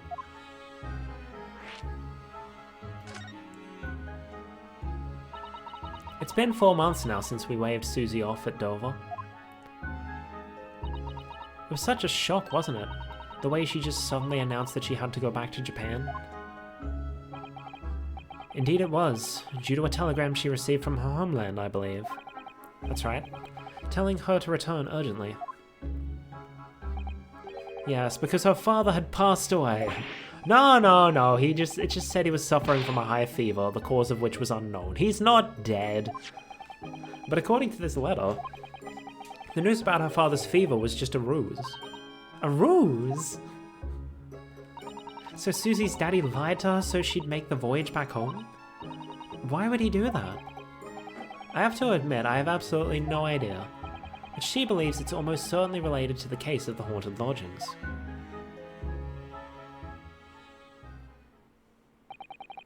Summoning her back to Japan so suddenly like that. I wonder what Miss Susato's father is hiding. Hurley. Oh, you'll notice. Remember what I said before about them using Japanese honorifics even though it had been translated into English? You'll notice he just referred to her as Miss Susato. And that's because Ryunosuke is currently in England and is speaking English. So he didn't call her Susato-san, he called her Miss Susato. It's a clever little thing. Harley, do you know what it's all about? Ah, well, who can say? What? But you said... Please, I have engagements, my dear fellows. My calendar is surprisingly full today. A stringent analysis of the matter would be excessive, I feel, even if I were at leisure. So, man the fort in my absence, won't you, Iris? I will, Hurley, don't worry. I'll see you later. Sholmes is hiding something. He scuttled out rather quickly, though. I think perhaps Professor Mikotoba isn't the only person hiding something here. Saseki-san was involved in 2 cases, but only one of them was forbidden from being published. By, of all people, Mr. Sholmes. Aha! I found them at last. Iris, are they... The notes about the case? That's right. Susie and I compiled them together. The case of the haunted lodgings. Do you want to read them, Runo? Absolutely. Thank you, Iris. I have no idea what secrets could still be hiding in the shadows of this case, but perhaps if I read over the notes again, something might come to light. That's the spirit. And so, Iris and I decided to read over the case notes again together. Everything from what happened to our investigation and that fierce battle in court that followed. Reliving every detail. I just need to find a clue, and I have all the time in the world. Because of course, I'm no longer allowed to practice law in the courts of Great Britain. Okay. There's gonna be more than one flashback case then, because that certainly wasn't a thing at the end of the last game. Well then. It was 6 months ago, a mysterious incident that unfolded on the wintry streets of London. A young woman was found lying on the snowy pavement of Briar Road with a knife in her back. Fortunately, her life was spared, but she was unconscious for several days following the incident. The fog was thick and nobody saw her attacker, but by a cruel twist of fate, a visiting Japanese student was walking behind her at the time and was duly arrested. That man was Soseki-san, and the man who effected his arrest was Mr. Sholmes. Believing in our compatriot's innocence, Susato-san and I decided to represent Soseki-san in court. And after a grueling trial of many twists and turns, we eventually managed to prove his innocence. Joyful, joyous, jubilant jubilation! Was the man's reaction after the trial, but his jubilant jubilation was short-lived. We received a telegram from Mr. Sholmes the following morning. The victim of the Briar Road stabbing has regained consciousness. Hurry to Bart's at once.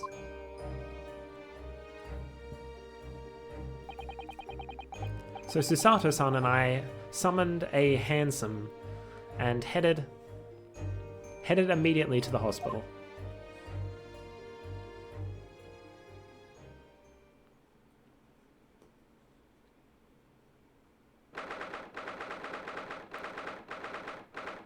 #21st of February, St. Bartholomew's Hospital Recovery Ward.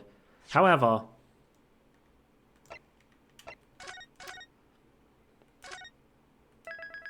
we're gonna have to save this for next time.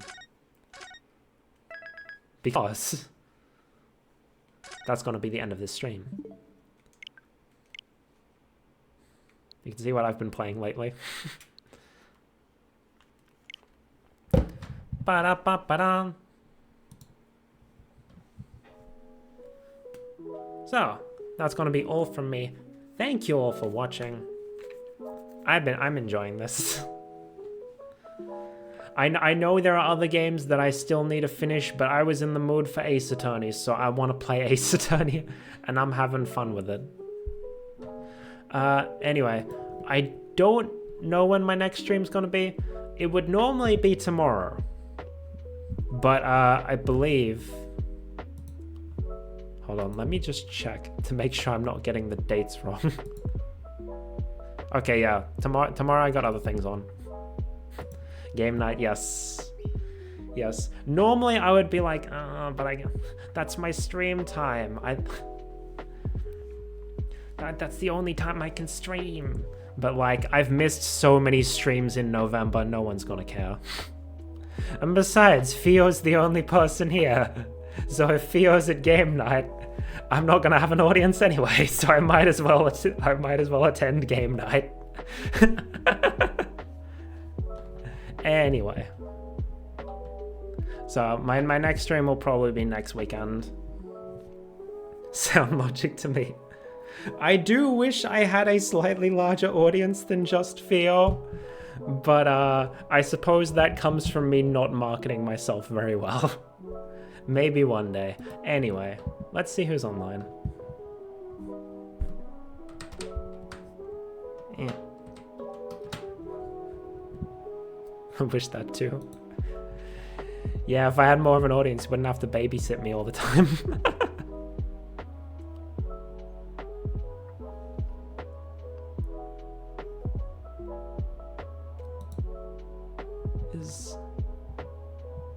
Hold on.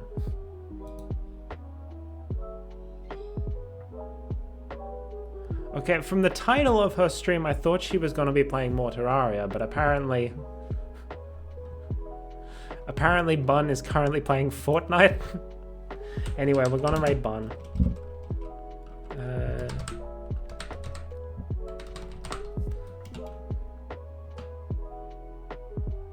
Is that working? That's a working. Raid messages. Ba-da-ba-ba.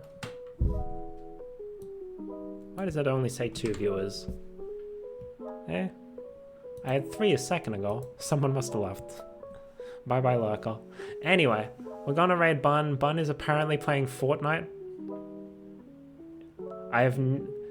It looks like she's in the back rooms right now. I did not know there was a back rooms map in Fortnite, but I guess that's a thing. Anyway. Thanks for watching. Otsukame. Bye-bye. Insane. I actually got to say insane this week instead of the stream just dying.